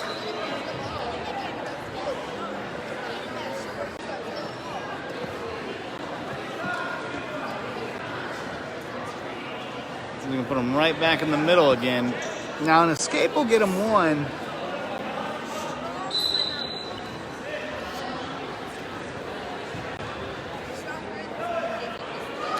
He's got that chicken wing deep.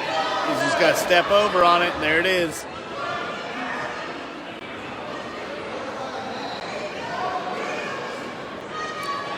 Readjust. And there it is. Can he get the pin before the period? Saved by the bell. So that is, we're going to give him 3 back points, making the score 8-1 Maysville. Yanetz is going to take top. Just going, looking for the pin.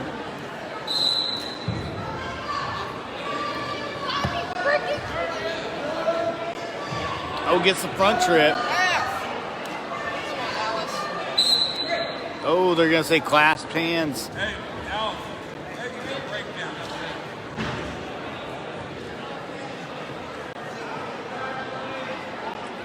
So that'll take the score to 9-1, but I think Yanetz is more concerned about just getting the pin and getting out of this match.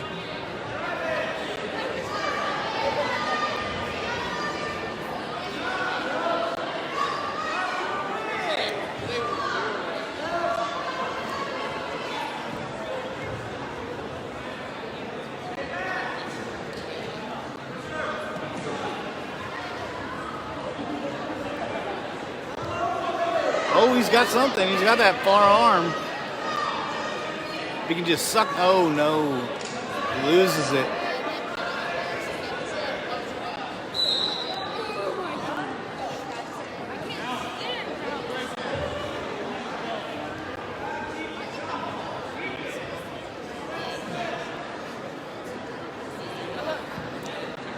So Yanetz needing a pin at this point. Down 9-1 with 1:10 left.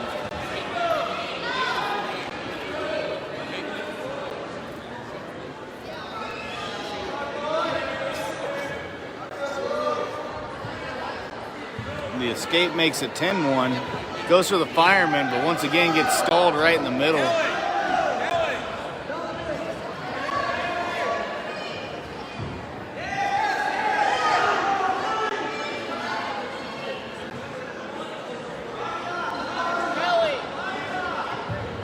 Gets that single.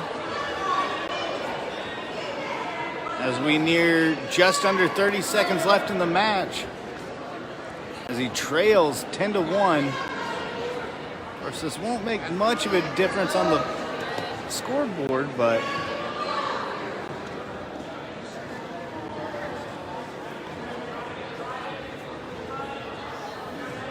may as well try to go for that coffee grinder or a head and arms.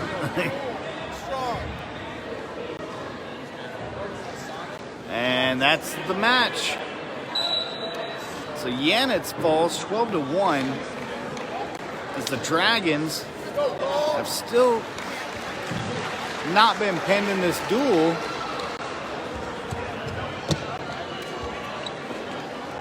No, that ain't right. And up next we're gonna have Paul Vienna at 195.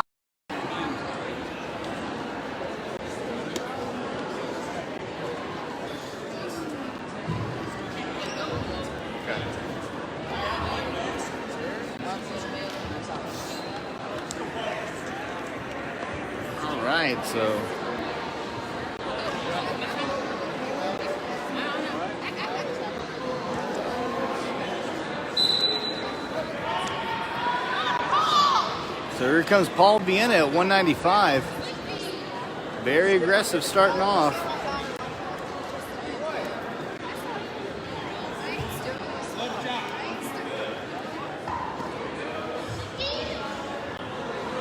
Looks like he's going to circle around for the 2. Circles around for the 2. Gets that far elbow.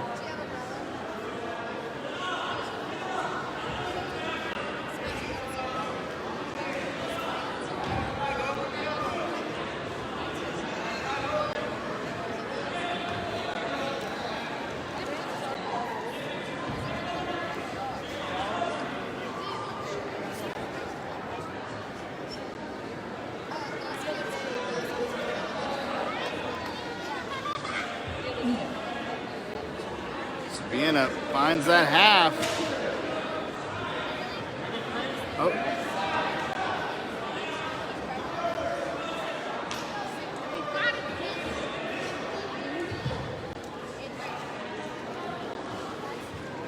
The coaches are calling for the cradle, but a cradle. Oh, he's bulldogging him.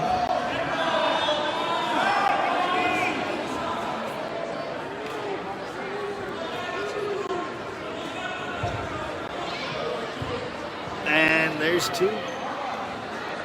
Nope.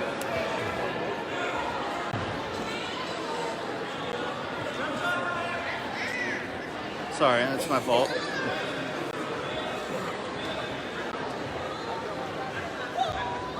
Vienna runs the half, but can't get it quite deep enough.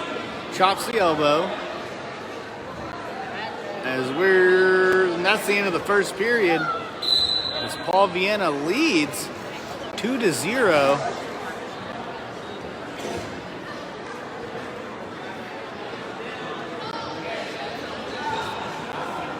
As he steps up and wrestles varsity for 195. Now, last year's 195 was Keegan Reynolds. So it was a state qualifier, finished 6th, I believe, last year.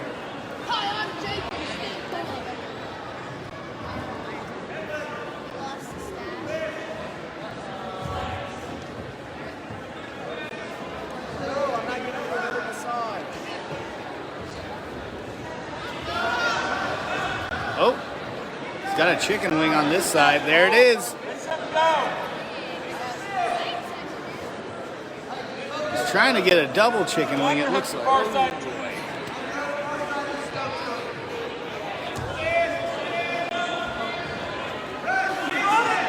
He's got a half.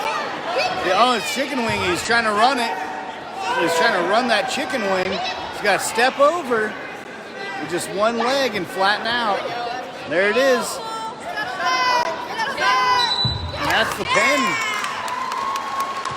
So with that, Paul Vienna scores the victory and gets the pin, taking the Dragons lead to 52-3. I believe that should be 49-6, but I could be.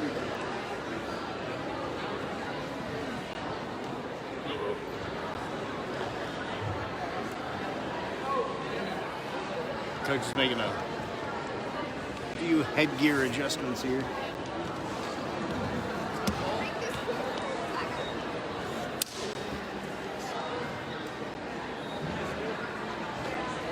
I think we're going to have a forfeit at 2:20 again.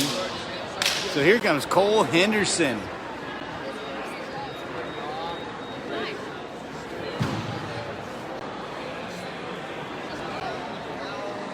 Henderson wrestling at 285. Almost might not have made the weight cut because he put in so much time during the off season for football. He's putting on a lot of muscle. So here comes Henderson.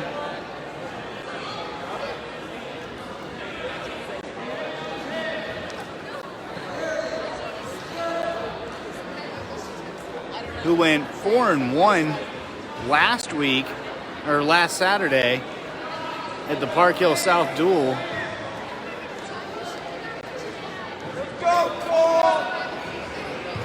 Trying to work his way inside. Oh, he gets inside.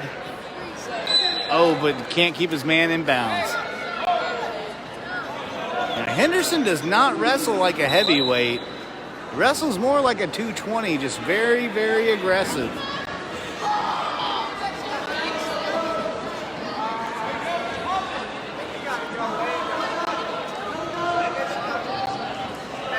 Oh, gets that bear hug in there.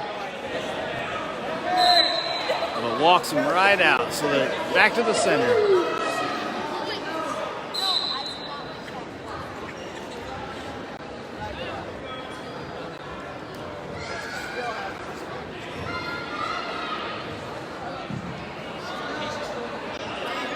Once again, there it is.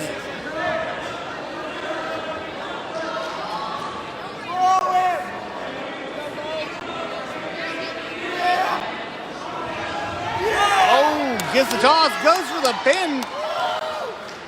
He's gonna hold on to this one. That's it. So Cole Henderson gets the victory. All right.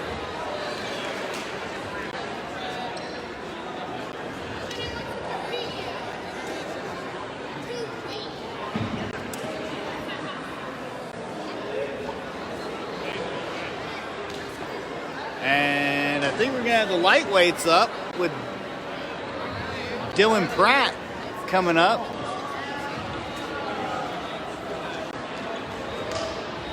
And Dylan Pratt sitting down. So with that, the Dragons win. Yeah. So I think it's this. I think it should be 67-6 should be the score. So the Dragons win. Yeah, it should be 67 to good enough. Good enough. Okay. So up next, I don't think Maysville has any girls wrestling. So up next, we're going to have the Dragons versus Excelsior Springs.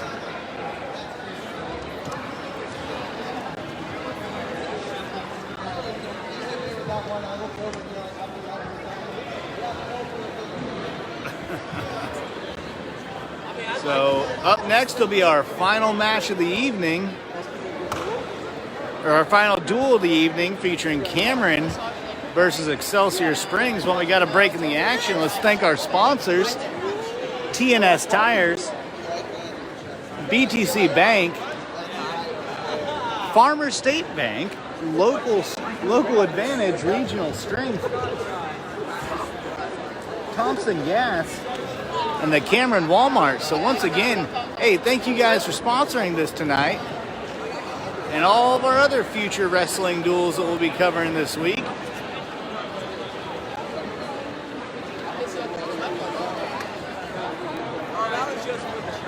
And of course, if you can't get enough wrestling this week, watch out, not this Wednesday, but next Wednesday we'll be releasing our Pins edition of the Cameron Citizen Observer, which will feature articles on the Dragons, the Lady Dragons, and even a couple of Cameron veteran middle school athletes. So we're just waiting to get started here.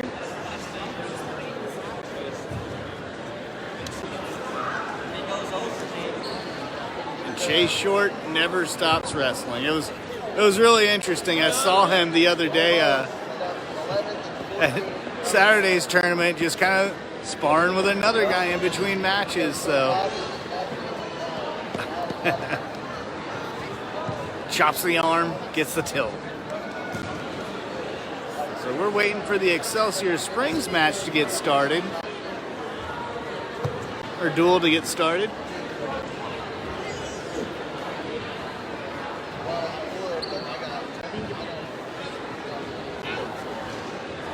And speaking of Cameron veteran middle school wrestlers, there's Maddie Hedgepeth, who picked up a few wins this weekend at a tournament in polo.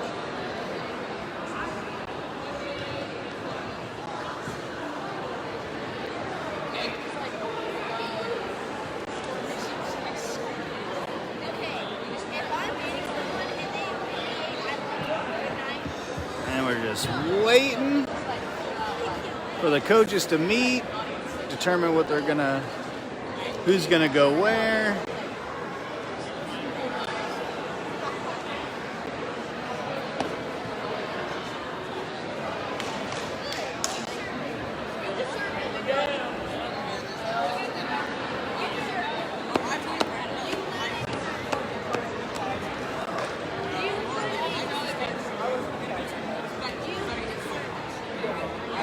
So while we got a break in the action, let's thank our sponsors one more time, and that's Farmer State Bank, Local Advantage, Regional Strength, TNS Tires, the Cameron Walmart,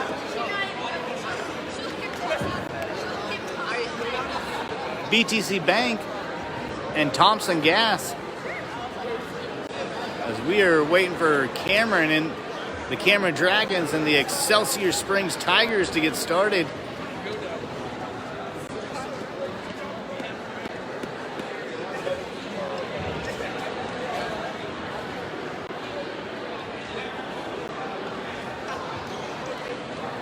And the captains are coming up. Of course, there's Coach Mitch. Mitch Colston, who coaches the middle school team. So we got a little limb on the sidelines here.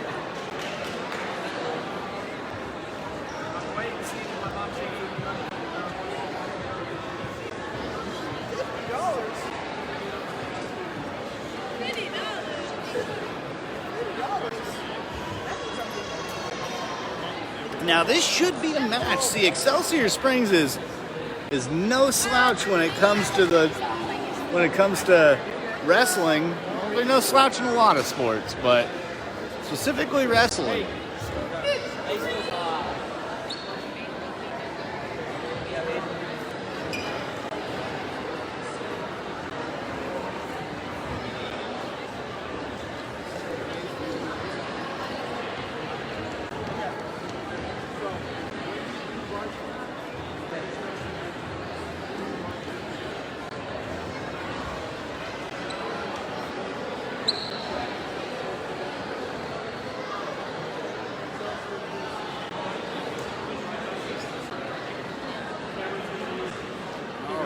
Thanks for sticking with us.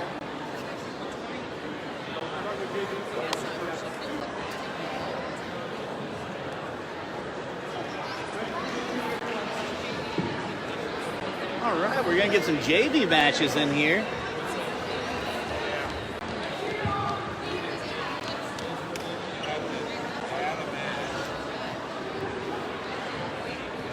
But to get some JV matches in, they gotta make a few adjustments on trackwrestling.com. See, right now, if you're wanting to follow at home as far as the scoring and all that stuff, I highly recommend going to trackwrestling.com.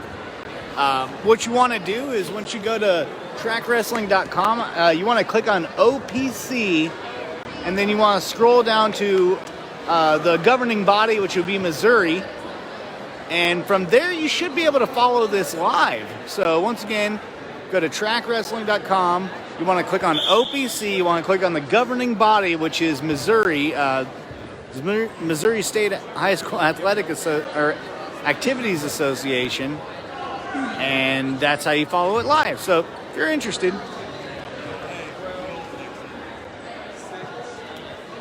So the Dragons getting a few JV matches in. Oh, gets it in deep. Circles around, gets two. Remember, these are junior varsity matches, so they will not count against the score, win or lose. Lets his man up.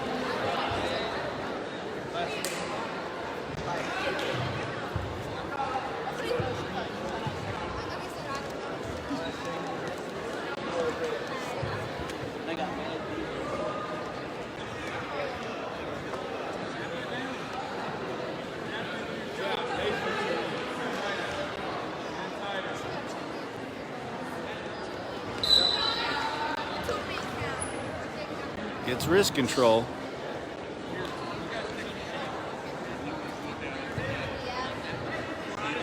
Now he's got it to the elbow. Gets over, gets that front headlock. Oh my goodness. And just runs it from there. See, the tactic they used to teach you a long time ago was, you didn't want to do that because your man would actually use your own momentum and flip you back over. But nowadays, it's a different scenario. So it's amazing how the sport evolves, even though it's a 2,000-year-old sport. So up next, we're going to have Will Brewer.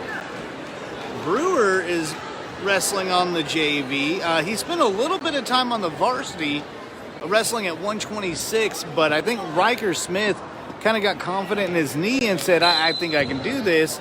So, of course, Brewer, despite having a lot of success early, bowed out to the older wrestler and is kind of trying to find his way back to the varsity roster. So, watch out for this guy, though. He's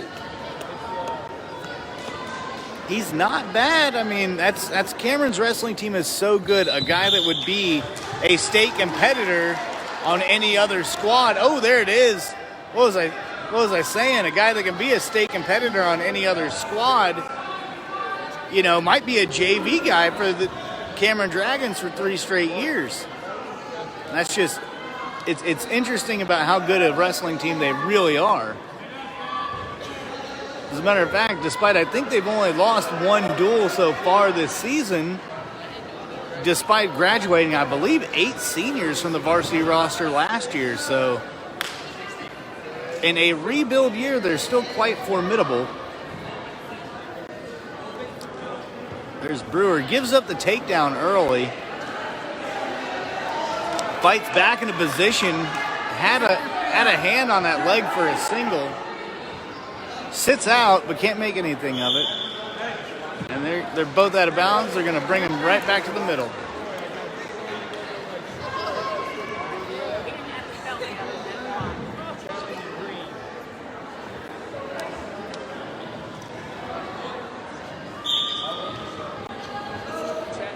Brewer avoids the chop.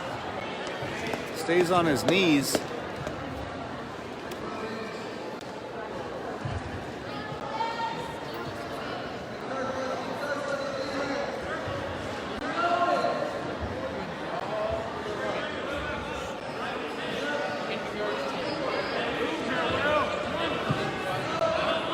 Brewer is also an accomplished defender for the soccer team. Oh wow! He just needs to swing his arm over. He just needs to swing his arm. There it is. And he's gonna go. Now he's gonna slip to a reverse half. No, he's gonna run. Yep, there's the reverse half. And now he's got him. He's just got to sit back and kind of ease into things. And there's the pin. Will Brewer. So Brewer steps in for the junior varsity and gets a pin.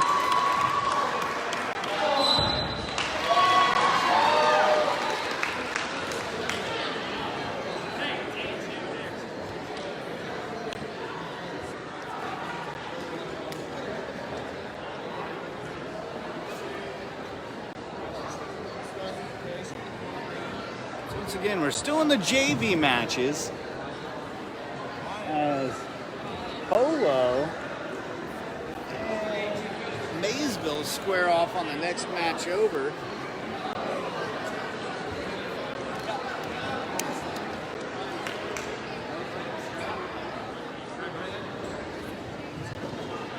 And once again, while we got a break in the action, I'd like to thank you guys for tuning in, as well as our sponsors, Farmer State Bank, Local Advantage Regional Strength, the Cameron YMCA, or I'm sorry, the Cameron Walmart. Cameron YMCA, I'm sorry.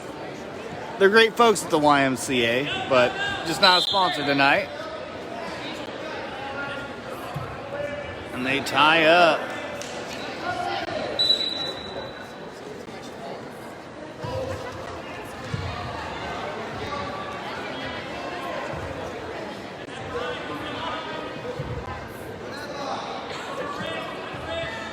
Got a deep headlock there. Gets the two. Tries to spiral his man down. Can't quite get it. Oh, he's got it. Ooh, he has a wrist.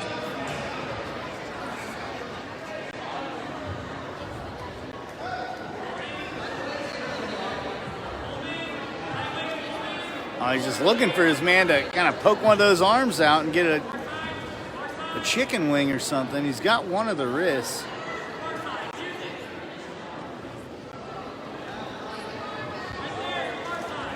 Gets a half on the right side, runs it, flips his man.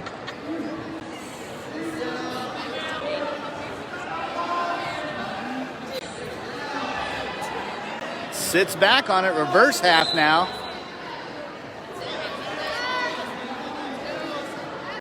So he runs the half, sits back on it, runs the reverse half and gets the pin.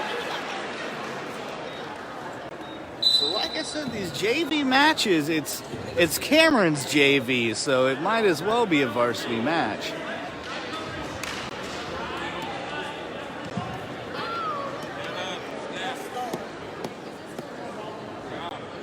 And here comes, I believe, Dalton Wheeler.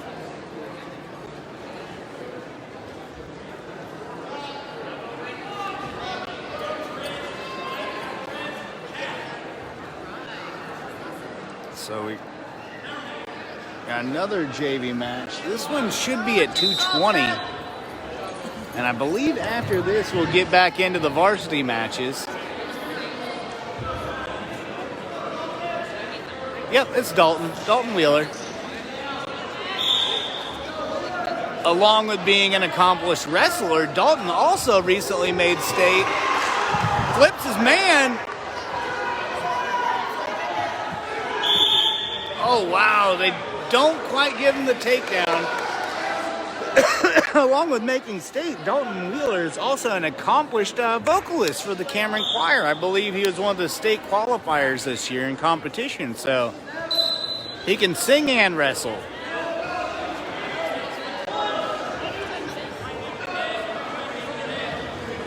Works his way in.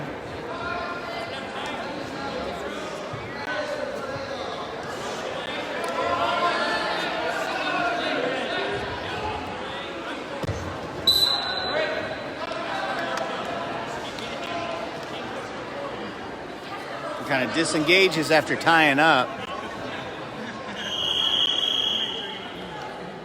I think they're worn and getting a little too.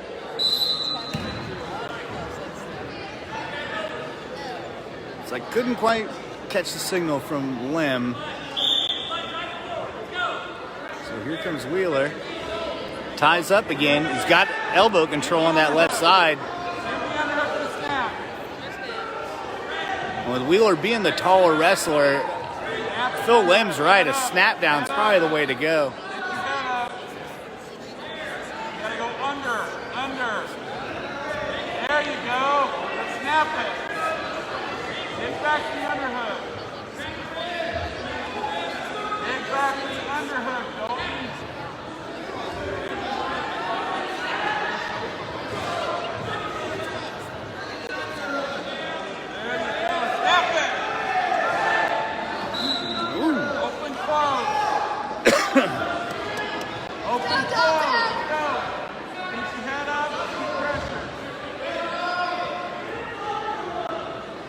And we're just inside of 20 seconds. And now we got 10 seconds left as they're both trying to still fighting for position.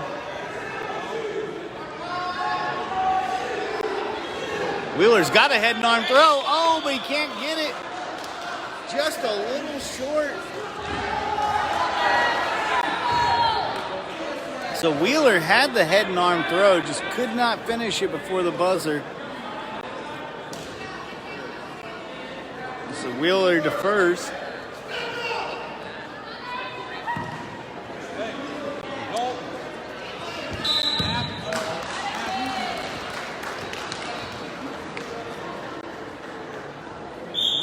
So Excelsior Springs stays in neutral. Of course, the score is 0-0. So instead of taking the down position and going for the escape, both coaches are kind of confident that their wrestlers can score from their feet. Wheeler's got another head and arm throw, but he can't quite torque it. He slips, gives up 2, and that's right on the edge, so it's going to count.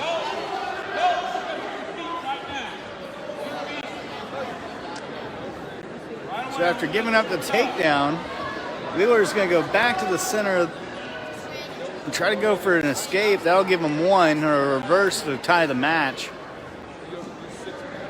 And ref gives a warning. Getting on there a little too early. Wheeler fights off the...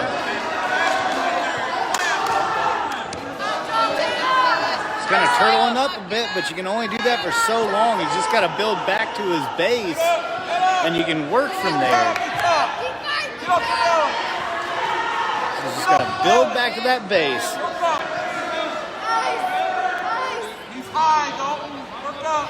And he's got a headhunter if he can catch it.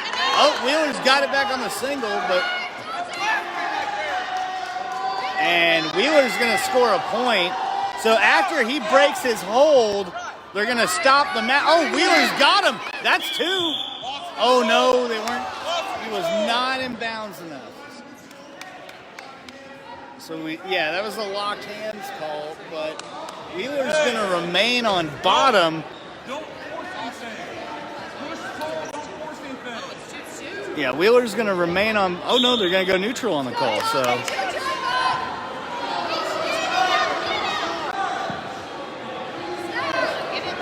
Wheeler looks like he's trying to go for that snap down, or some people also call it a flyby sometimes.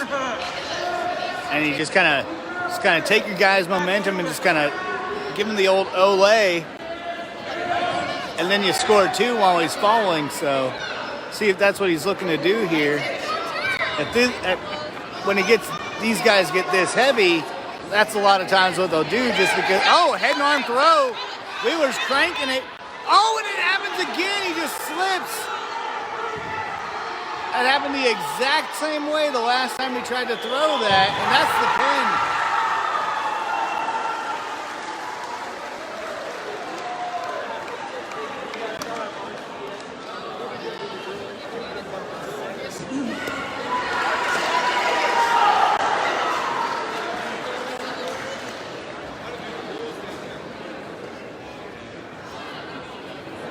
another. So I think we got one more round of JV matches, and then we'll get into the varsity here. And I have not seen Amanda Jefferson yet tonight. I don't know if she's injured from Saturday. Of course, she had a decent performance as well. I know. Told you.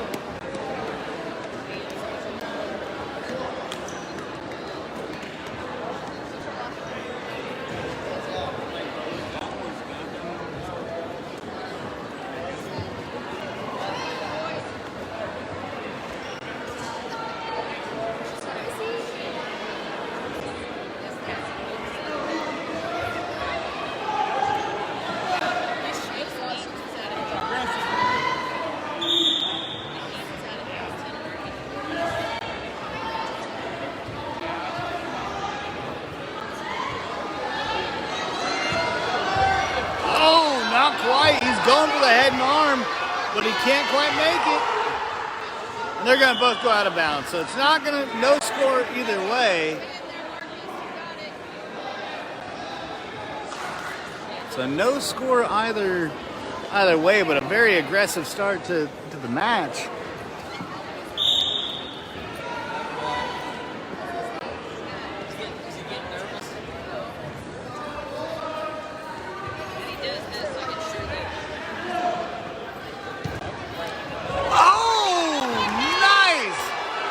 Little back trip,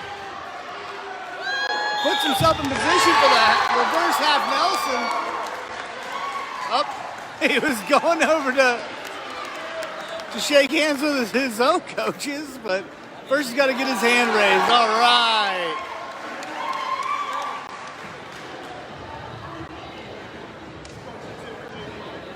And that's all for the JV matches. So.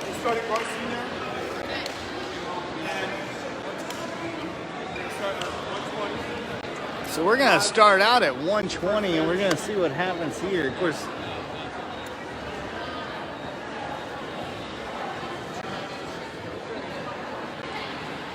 I believe the 120 spot is for Caleb Hush. Hush, before wrestling, played football this season for the first time. He's also an accomplished track athlete, as well as before going out for football this year, Hush actually was a cross-country runner. But you could just tell by how much muscle he had put on that wasn't for running cross-country. Of course, he's shed back down a lot of it. So he's back to 120. Of course, he wrestled state, I believe, at 113 last year.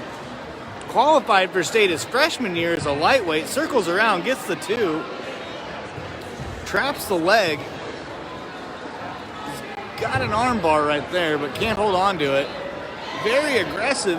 He's got a chicken wing now on the right side. Got a deep chicken wing. Same oh, there it is. He's going to run that over, and he's going to take that right knee. He's going to keep it where it's at.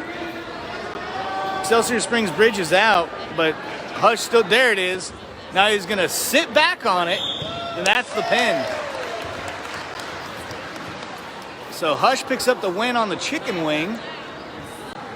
And up next at 125, we're going to have Tanner Riley, or 126, I'm sorry. We're going to have Tanner Riley, also a multiple-time state qualifier.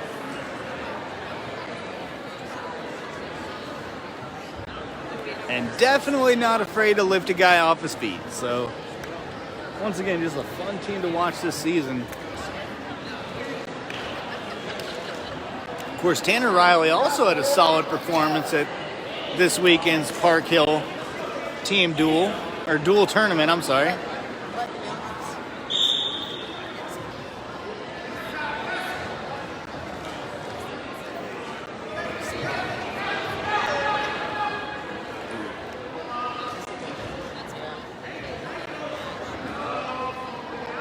Riley's got a deep hook on the left side, breaks his man down, keeps the hook. Now he's looking to flatten him out and circle around. And Excelsior at this point is just trying to get out of bounds, just get out of this dangerous situation. And they're out of bounds, so they're going to move it back to the middle.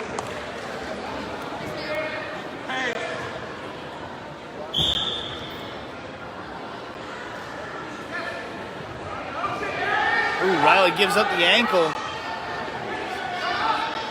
Tries to stand out of it. Sprawls out.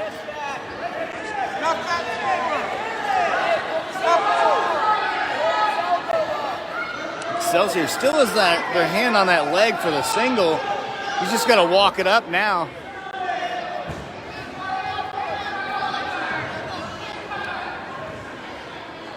Riley's actually preventing the leverage by holding onto his own ankle. So the ref sees the stalemate, moves them both back to the middle of the ring. No, the mat, I'm sorry. Riley looking a little bit more aggressive this time around. Now he'll shoot, and he'll take it to a high crotch. Oh. Got that old... So he might be trying to do a fly... Nope. Sorry, I thought he was going to try to do a flyby with that.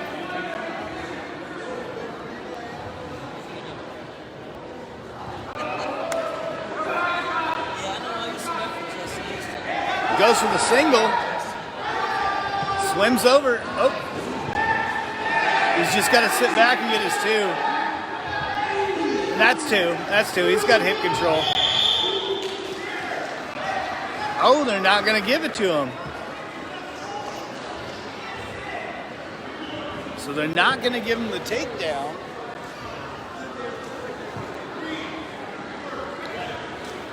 So after Hush gets the pin in the first match of the duel, the Dragons are now at 6-0. Riley trying to extend that lead to 9 or 12. 9 would be off a win by points. 6 would be a win off of a pin. Riley goes for the far ankle. Chops. He's got a chicken wing. Runs the chicken wing. Oh, side chops again. Keeps that elbow. Keeps that chicken wing.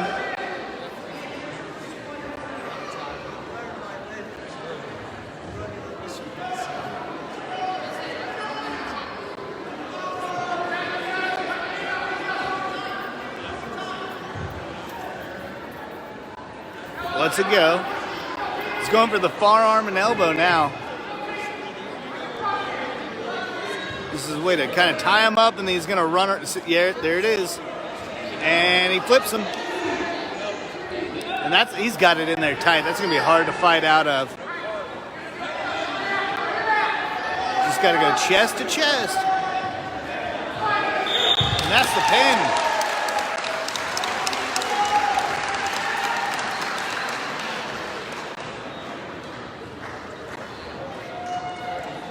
So with that, Cameron will take an 18-0 lead on a very, very strong Excelsior Springs team.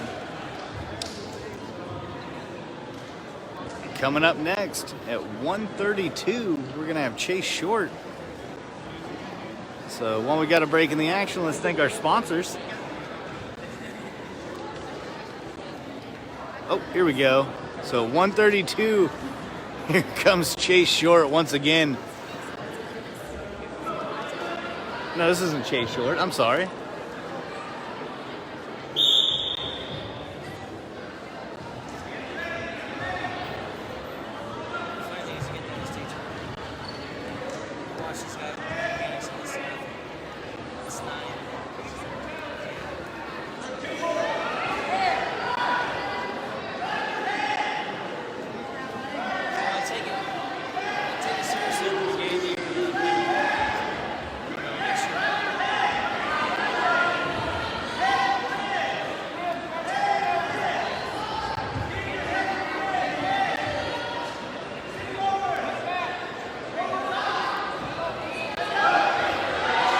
Gives up.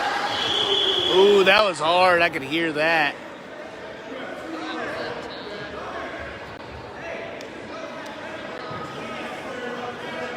Yeah, he chopped him in the cheeks there. Pretty good. So he's gonna get 3 on that one.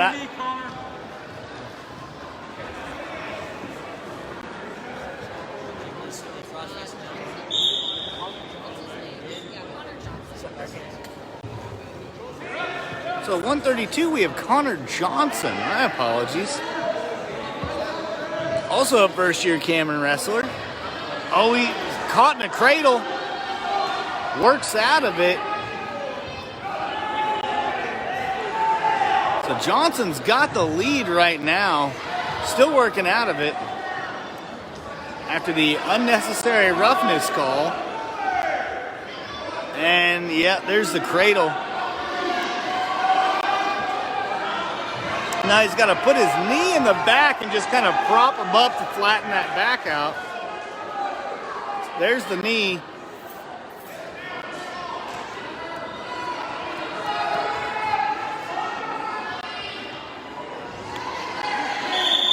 There it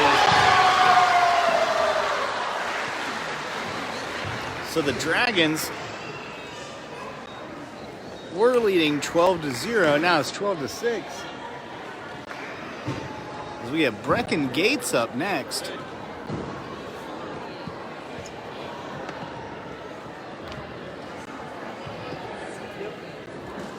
Gates, a multiple-time state qualifier, is going to come out.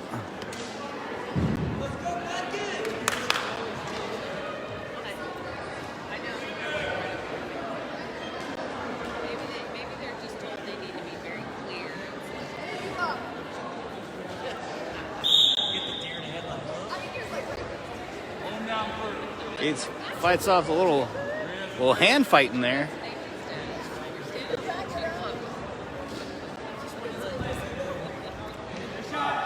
Well, we had a single there for a second, a real low single. And they're both out of bounds, so they're going to move him back to the center.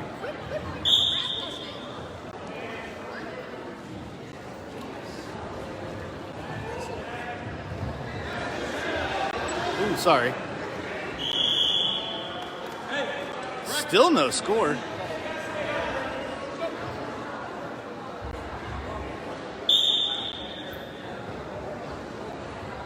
Heavy hands by Excelsior Springs there. Gets him in that front headlock. Now they take 2. Looks like he threw a flyby there.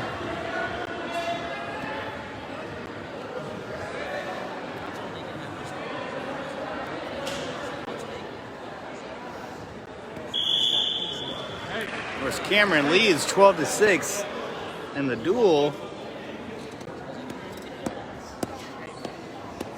But after giving out the takedown, the Dragons trail 2-0 in this match.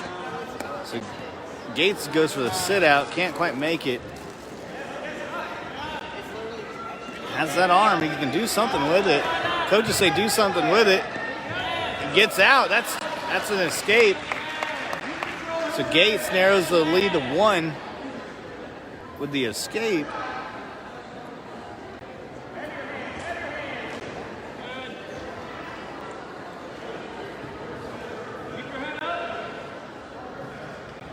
Oh, pushed out of bounds. Stance, motion in.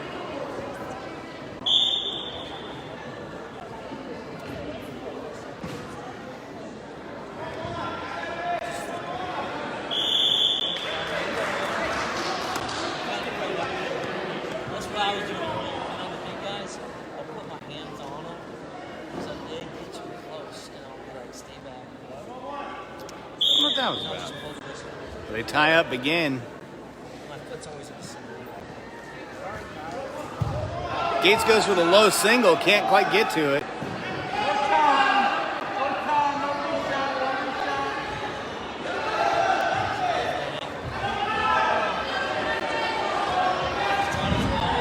Oh, gives up 2 on the flyby. The coaches are arguing they were out of bounds.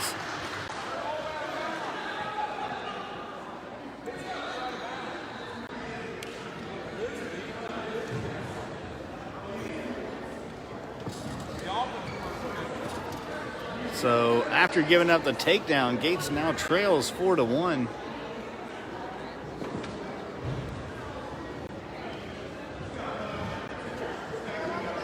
Okay, yeah, they were trying to see who was bleeding.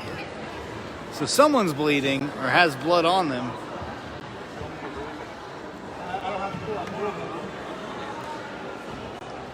So trying to clean up the blood here while we got a break in the action. Let's thank our sponsors, Farmer State Bank,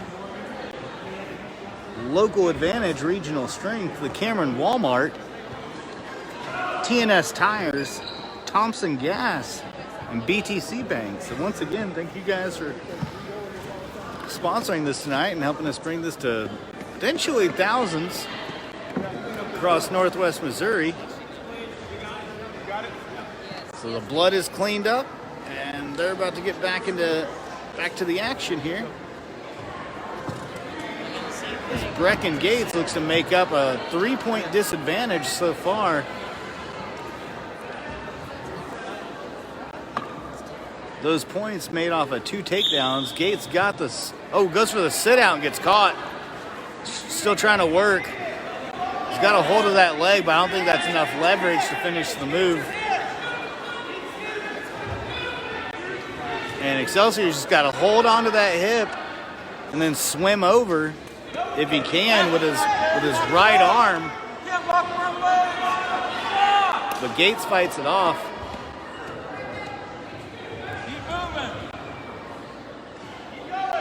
So it looks like they might be in kind of a stalemate position as... Oh, no.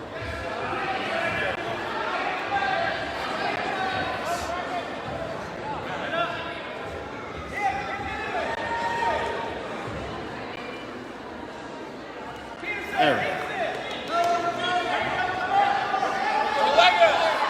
Gates stands up, gets out.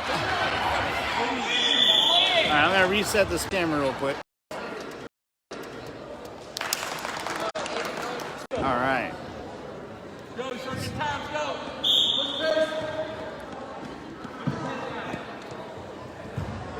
Gates goes for the double, can't quite get to it.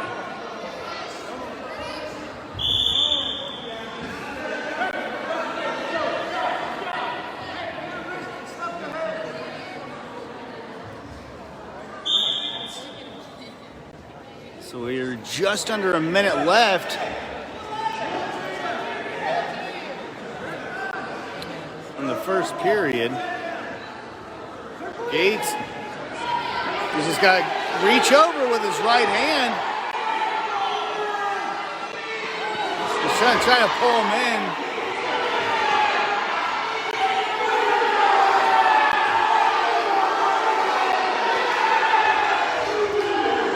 Now he gets the 2. Smart wrestling by Brecken Gates. He was just waiting for that guy to kind of recoil a bit and get some momentum. So with the takedown, Gates pulls within a point after giving up 2 takedowns earlier in the first period. So Gates now is just a point away from tying this thing up.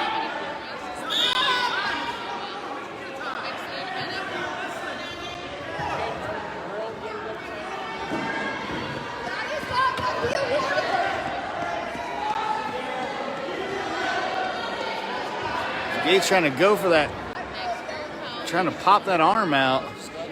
Now he's going to try to work the spiral. Ooh.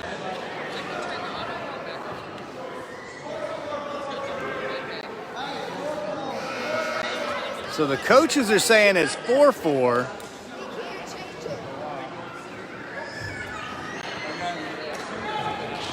Which they're saying came on 2 escapes and a takedown.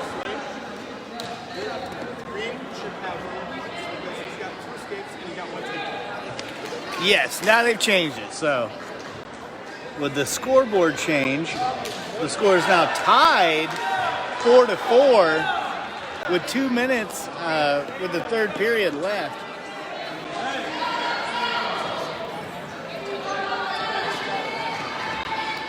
Yeah, I thought that looked a bit odd, but so Excelsior Springs can take a quick lead with an escape, gets up. Goes for 2 straight sit-outs, but Gates stays on him. Uh-oh, Excelsior Springs, he's just got to swim over. Gates is now trying to get out of bounds. So good mat awareness by both wrestlers.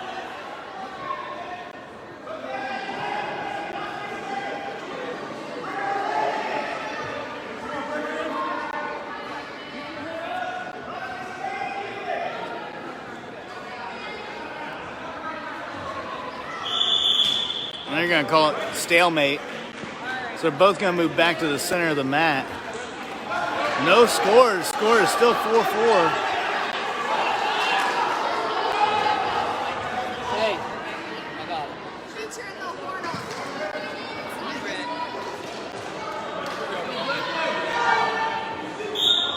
Oh, Excelsior Springs goes for the low single. Gates fights him off. Oh, and he can't quite get it.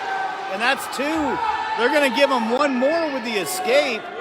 So Gates is now facing a 3-point disadvantage as we head into a minute left in the third period.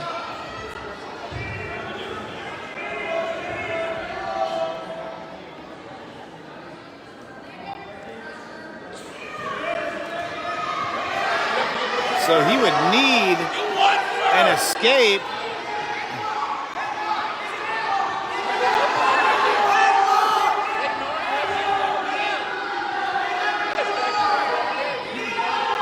So they're trying to say, grab that head, pick up the arm. And he can, I see what they're saying here. Oh no, can't quite get there. Gates tries to sit out, almost gets there, gets the two. Now he needs one. He needs one more. Lim says, give him a cut, give up the point.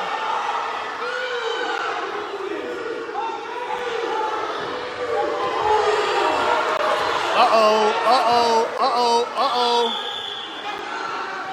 Now, are they going to give him?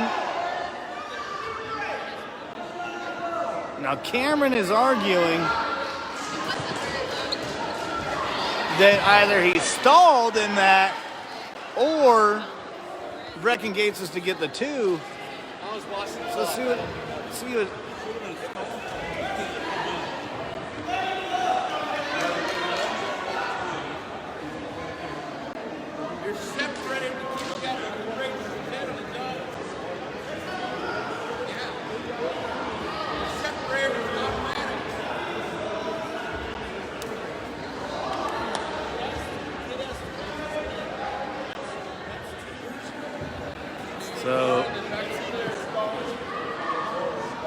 So Lem is arguing there was a stalling call, which should award Gates at least 1 point. As Gates was trying to let him up, but hey, it is what it is.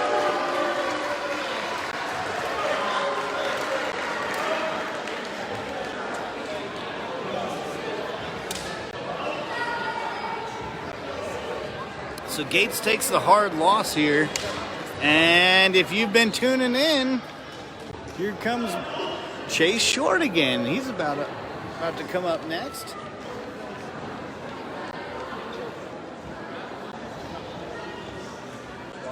So here comes Chase Short at 145. I believe last year he was at 132. Oh, gets his hand raised, so he's going to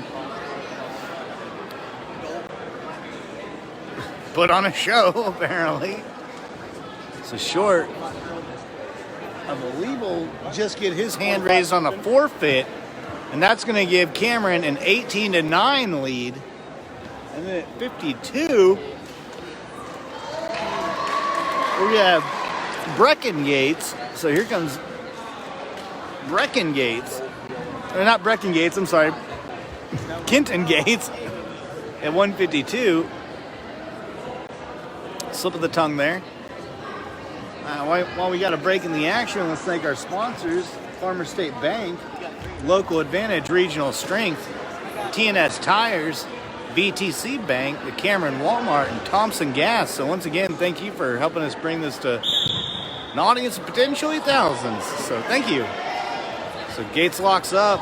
Ooh. Excelsior Springs gets that duck under there. Gets the 2. Goes for the cradle. Trying to make a quick match of this one. Gates breaks the cradle.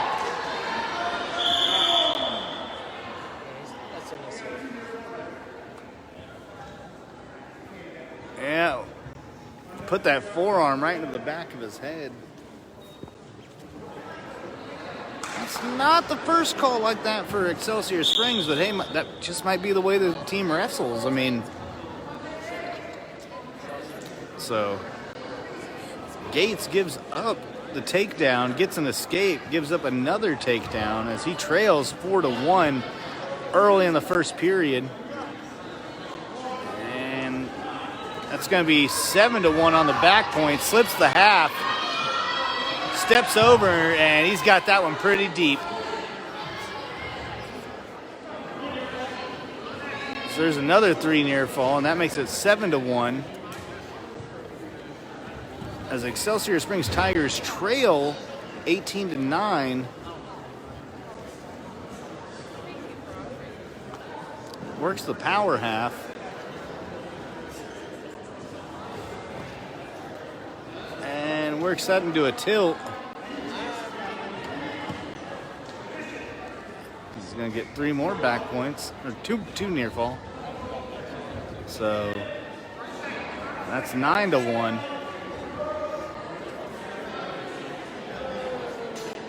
He's got a cowboy grip, the chicken wing on that side.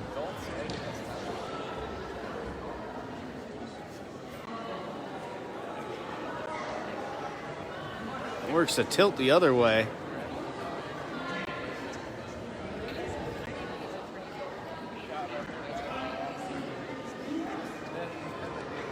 Looks like he's going to try to go for the tech at some point. Ends the first period ahead 9-1.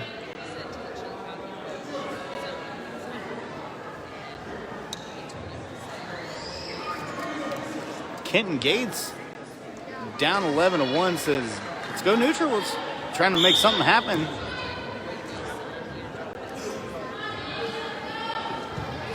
So Gates is wrestling at 152. I believe last year he was at 145. But as you grow, you move up in weight class. So right now the score is 13-1 after the takedown. 15 or 16 points would be a tech fall.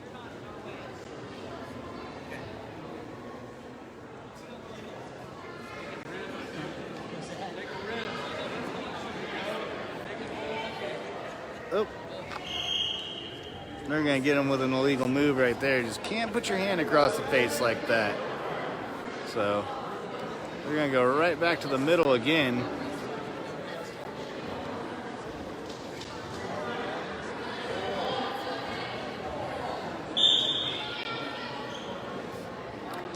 Gates sits out. Ooh, gets caught. Hand on my mouth. That's hand on my mouth. Runs the power. And that ought to do it. Oh. Yeah, see, now he's got a reverse half, and that ought to do it. As we get just inside 1 minute in the third period. And that's 16-2. I think he needs one more point for the tech. And there it is.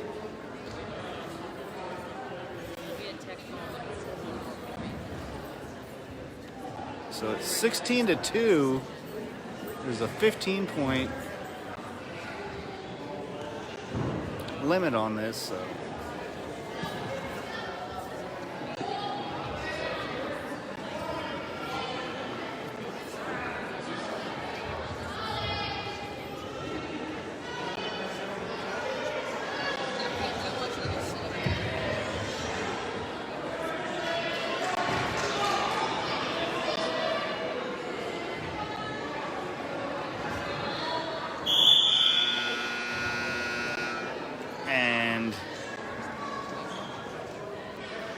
Excelsior Springs with a tech fall is looking to get back into this in a pretty significant way.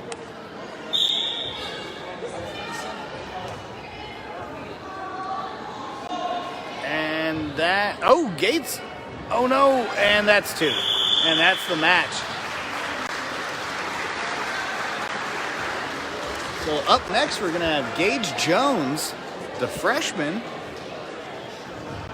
He's going to step in. Once again, a first-year wrestler at 160 for the varsity team. He takes over for Colby Robinson, who wrestled 160 for most of his high school career. So here comes Jones. Once again, a guy that's might be built pretty big, but he can do some skinny man moves, you know. So watch this guy. It's going to be...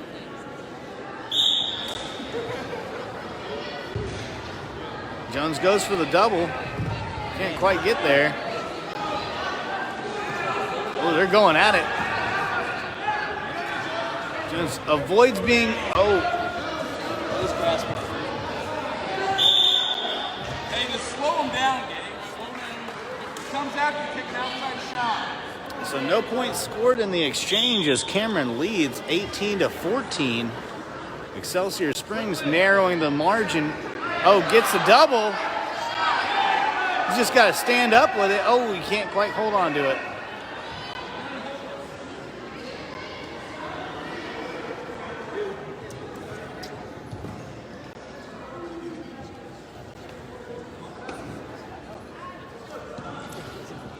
Gates goes for the single, gets caught in that front headlock.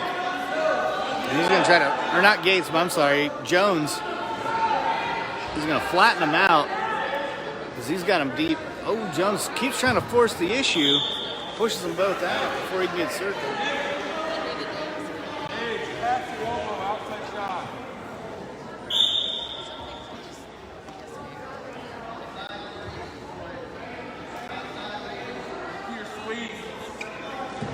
Goes for that low single again.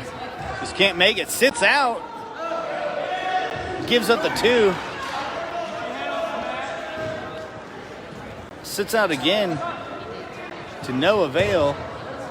Oh. He's got a reverse half right there. But he's got 2 anyways. He's just got to get hip control here. He's just got to, see, he doesn't quite have, now they're giving it to him. So Jones ties the match on a wild exchange there. Now, once again, this is a guy that he can do skinny man moves as a big guy. I mean, this means your spladles, your cradles, your banana, your banana splits. So, I mean, just watch this guy. And at the end of the first, the score is tied 2-2. Of course, the Dragons lead the duel 18-14.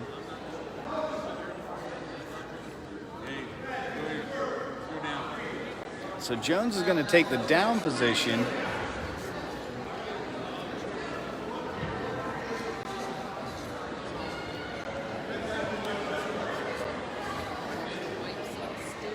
Oh.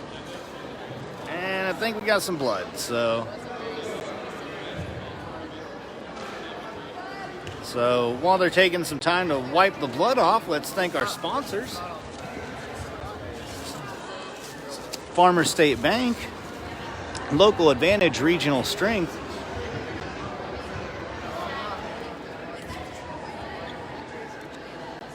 of course, Thompson Gas, BTC Bank, the Cameron Walmart, and TNS Tires. So once again, thank you guys for making all this possible. As the Dragons lead 18-14, they have taken both their matches so far tonight with victories over Maysville and Polo. I think everyone kind of anticipated this Excelsior Springs duel is going to be pretty tough for the Dragons. And Jones sits out, turns around, and he's just got to get hip control, and he's got 2. He's got to get out of that. There. Runs the power half, holds on against the pin. What in the world just happened? Gage Jones.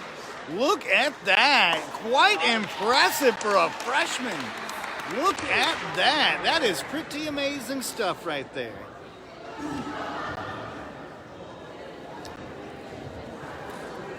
So next up at 170, we're going to have Josiah Moronis.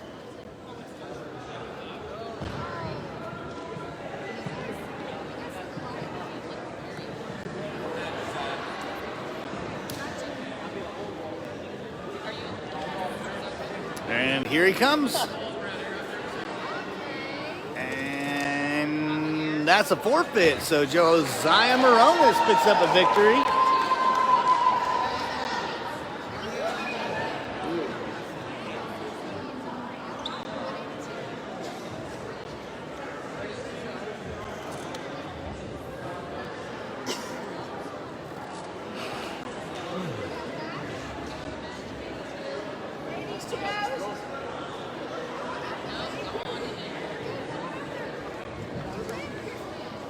So at 182, we're just gonna have a little bit of...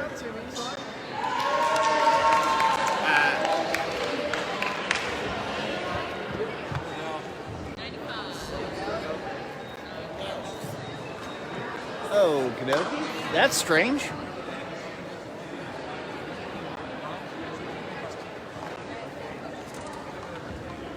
And here comes Dallas Yanetz. Yep, 195. No. This has got to be 182. I think there might be a... Nope, it's 195. So...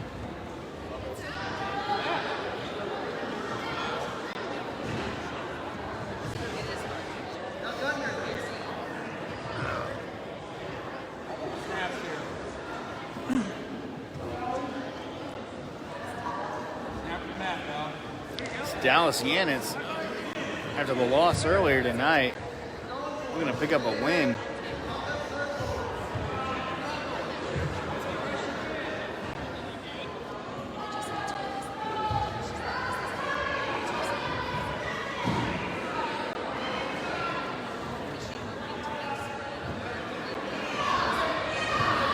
Yanetz trying to flatten his man out. And there it is. He's got an ankle, pulls it down. He's got a half. Now they're going to count that as two. Bulldogs him, runs it into a cradle, and that's a pin. So Yanetz picks up a win.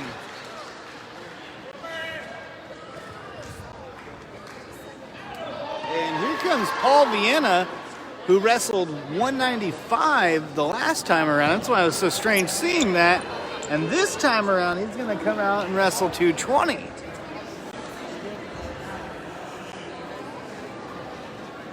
So despite giving up 25 pounds potentially, Paul Vienna is going to go out there and step up a weight class.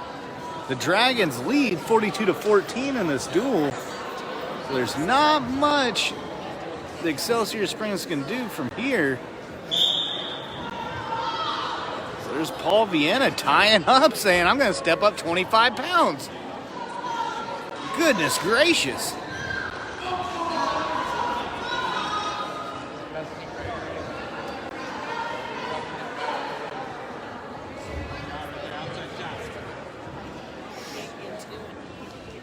Gets a single, circles around, gets two. Wow. Absolutely no fear about this. He's going for that right arm, trying to pop that one out. Gets the arm. Sinks it to a half. Are you kidding me? Paul Vienna steps up 25 pounds. Still gets the pin on a solid Excelsior Springs team. That is insane. All right, next up, we have Cole Henderson. Once again, Henderson, after just trying to get on that varsity roster for the last 3 years, finally cracks in, and he's going to walk away with a victory on the forfeit. All right, next up, I think this is our final match of the night as far as the boys go. It is Dylan Pratt, a.k.a. Dylan Bubba Pratt. He's a freshman.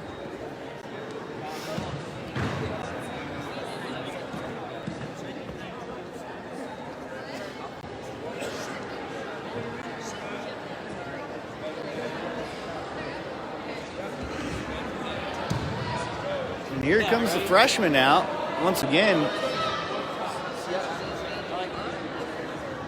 I think Pratt had a pin for a victory his last time out. As the Dragons lead 54-14. Tries to snap his man down, but sprawls, circles around, gets the two, just manhandles him a little bit. He's working that, looks like he's trying to work on that right arm. Tries for the head and shoulder, a head. Now he's got chicken wing on that right arm. Let's see if he tries to run this or, switches it.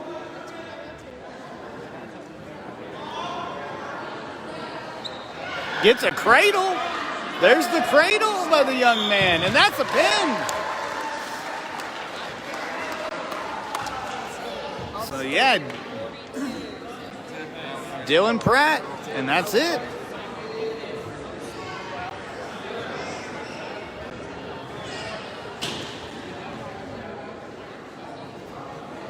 And I don't think Cameron's going to wrestle at 13. So that's going to put the Dragons up 60-20. Open. Yep, and that's going to be a forfeit victory for Excelsior.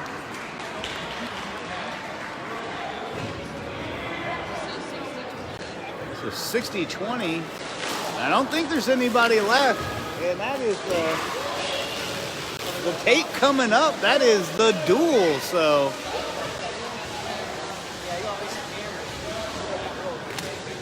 Yeah, baby. Girls. Oh, nope, we got some girls coming out. So we're not done yet. So we got the Lady Dragons coming up. And if you hear a bunch of tape, no.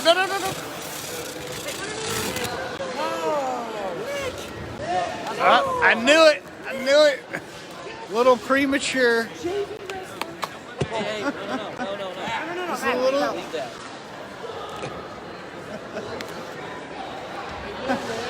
There's a guy that just started pulling the tape up. So, all right. So,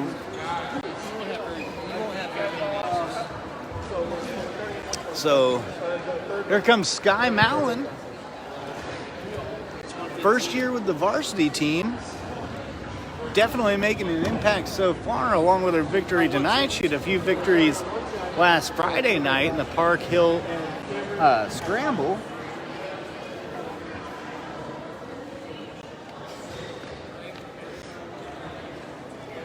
I'll do this.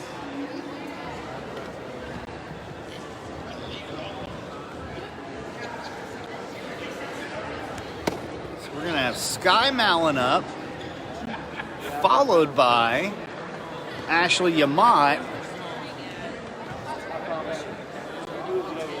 And then I think they got a bunch of opens until Justice Brewer.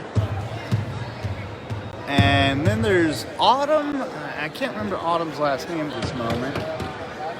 And then there's going to be Holly Hedgepeth. And then Manley. And it should be the girls' team.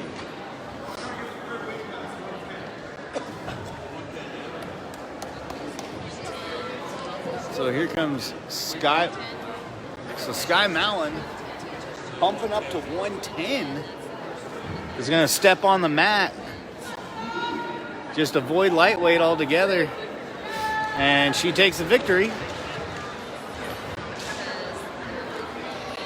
113. I think it's double open on this one.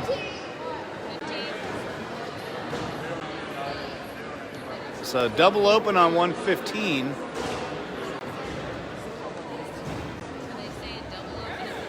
And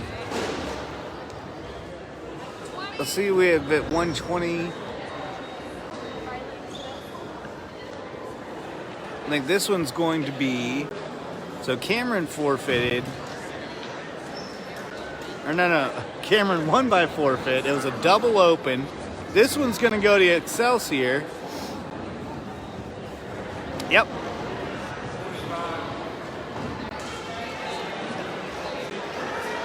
So now we got a 6-6 score.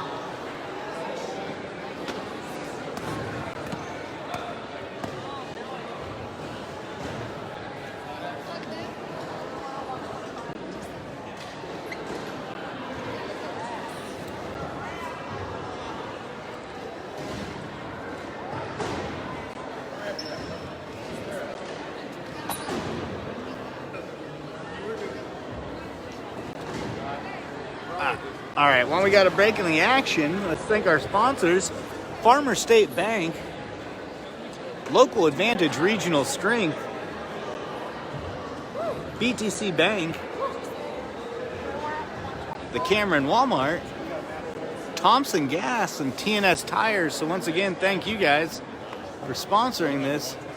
So I think I just heard Phil Lim say Cameron will be open until 1:49, which will feature Justice Brewer.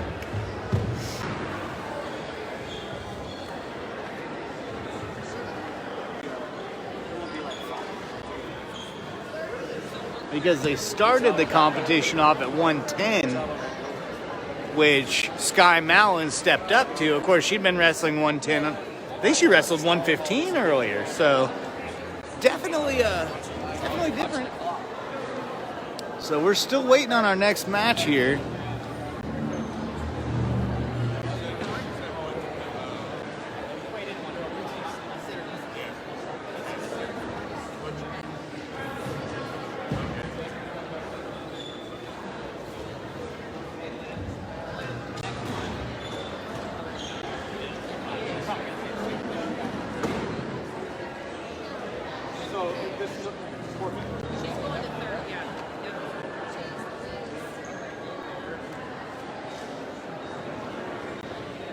All right, and there's the forfeit, which is going to give Excelsior Springs the advantage.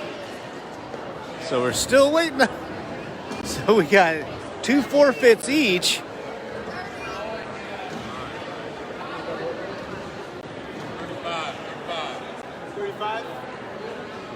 And this forfeit is going to give Excelsior Springs the lead.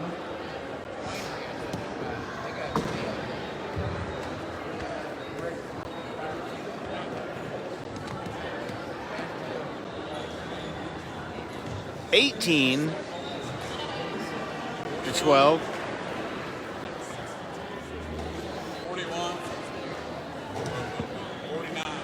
So, all right, and here comes our first match after multiple forfeits, with Excelsior Springs leading now based on those forfeits, 18-12.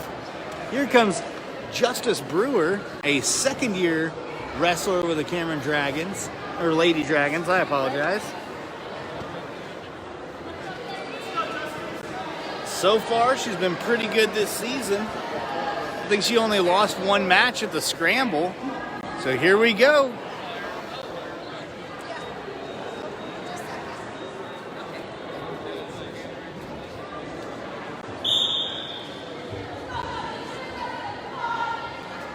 Brewer goes for the bear hug.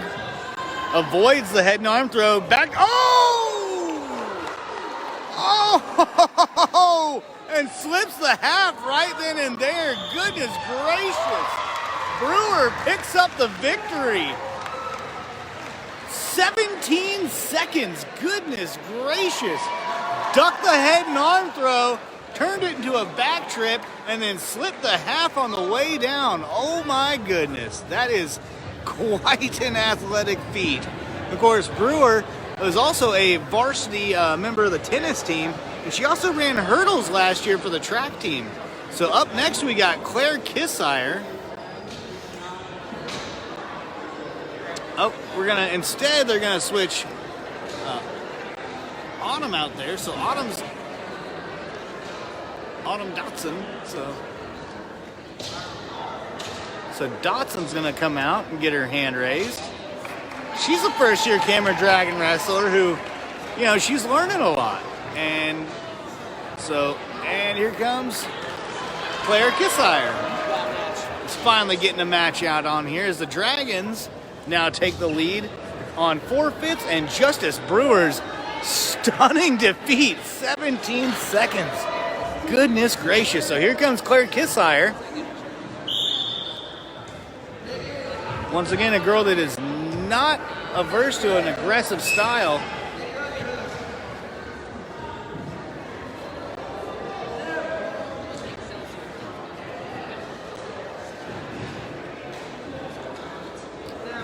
Inside, Claire. Inside.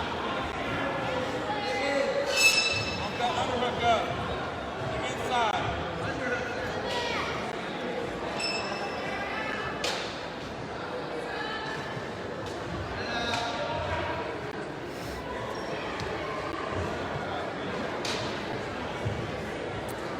Kissire looking a whoa, bit of flail in there.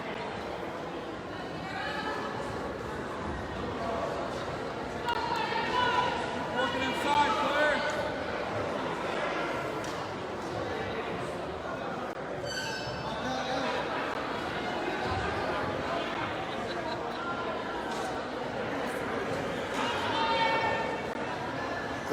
Looks like she's trying to work a snap down where they just put a lot of pressure on that head and wait for them to pop up and then they go for the shot.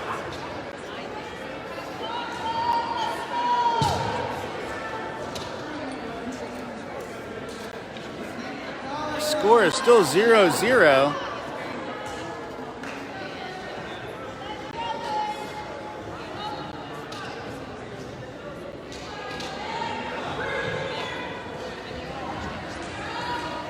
So with 20 seconds left, Claire looks like she was trying to go for the head and arm throw.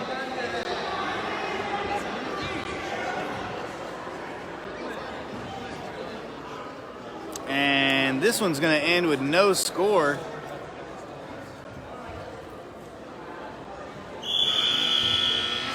So we'll head into the second period, 0-0.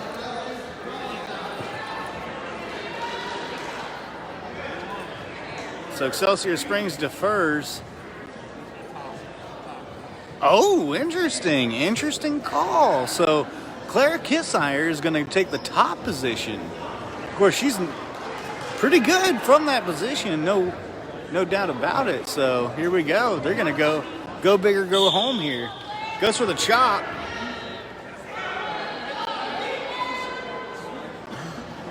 Trying to get her. Claire just trying to work her opponent off her base. So she's going to go for that far ankle right there. Oh, she's got her hand on a hand. Her coach was warning her she was a bit too high just then.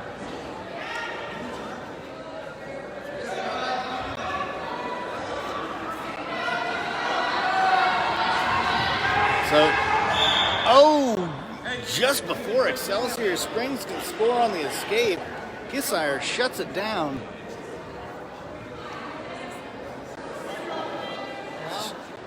Takes top again. Goes for that far ankle. Breaks her down with it. Oh, she's got her broken down. Now she's going to go for that power half. Jumps out to the side, starts running it. She's just got to not get too high or she'll get rolled. Goes chest to chest. Trying to...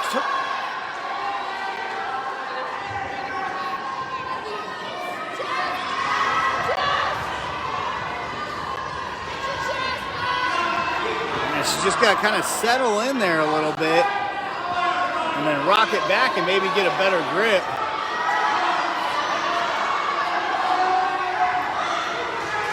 But she is... That's the only thing I can think. Yeah, it's just kind of settle back and get chest. And there it is. That is...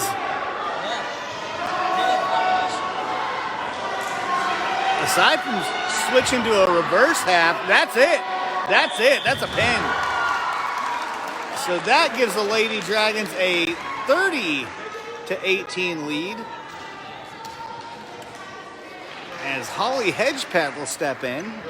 Hedgepath, a two-time state qualifier, a silver medalist at the 2020 state tournament. And I don't know if Manley's going to step out. So Here comes Holly Hedgepath. I think this is just going to be a forfeit. So Hedgepath takes a forfeit. And here comes Here comes Madison Manley out, and she's just going to get her hand raised. And let's see if Ashley Amat is going to get a match in. I do not think so. Everyone's standing up. So, and Yamat's going to take the forfeit too, and that's going to be the last match of the night. So that's it, folks. Cameron Dragons and Lady Dragons sweep all of their matches tonight, with the Lady Dragons picking up their latest 48-18, and that's it for us. So thank you to our sponsors, Farmer State Bank, Local Advantage, Regional Strength, BTC Bank, TNS Tires, the Cameron Walmart, and Thompson Gas for helping us bring this to you tonight. So that's it. Cameron sweeps Maysville, Polo, and Excelsior Springs, and we'll see you later on. So thank you.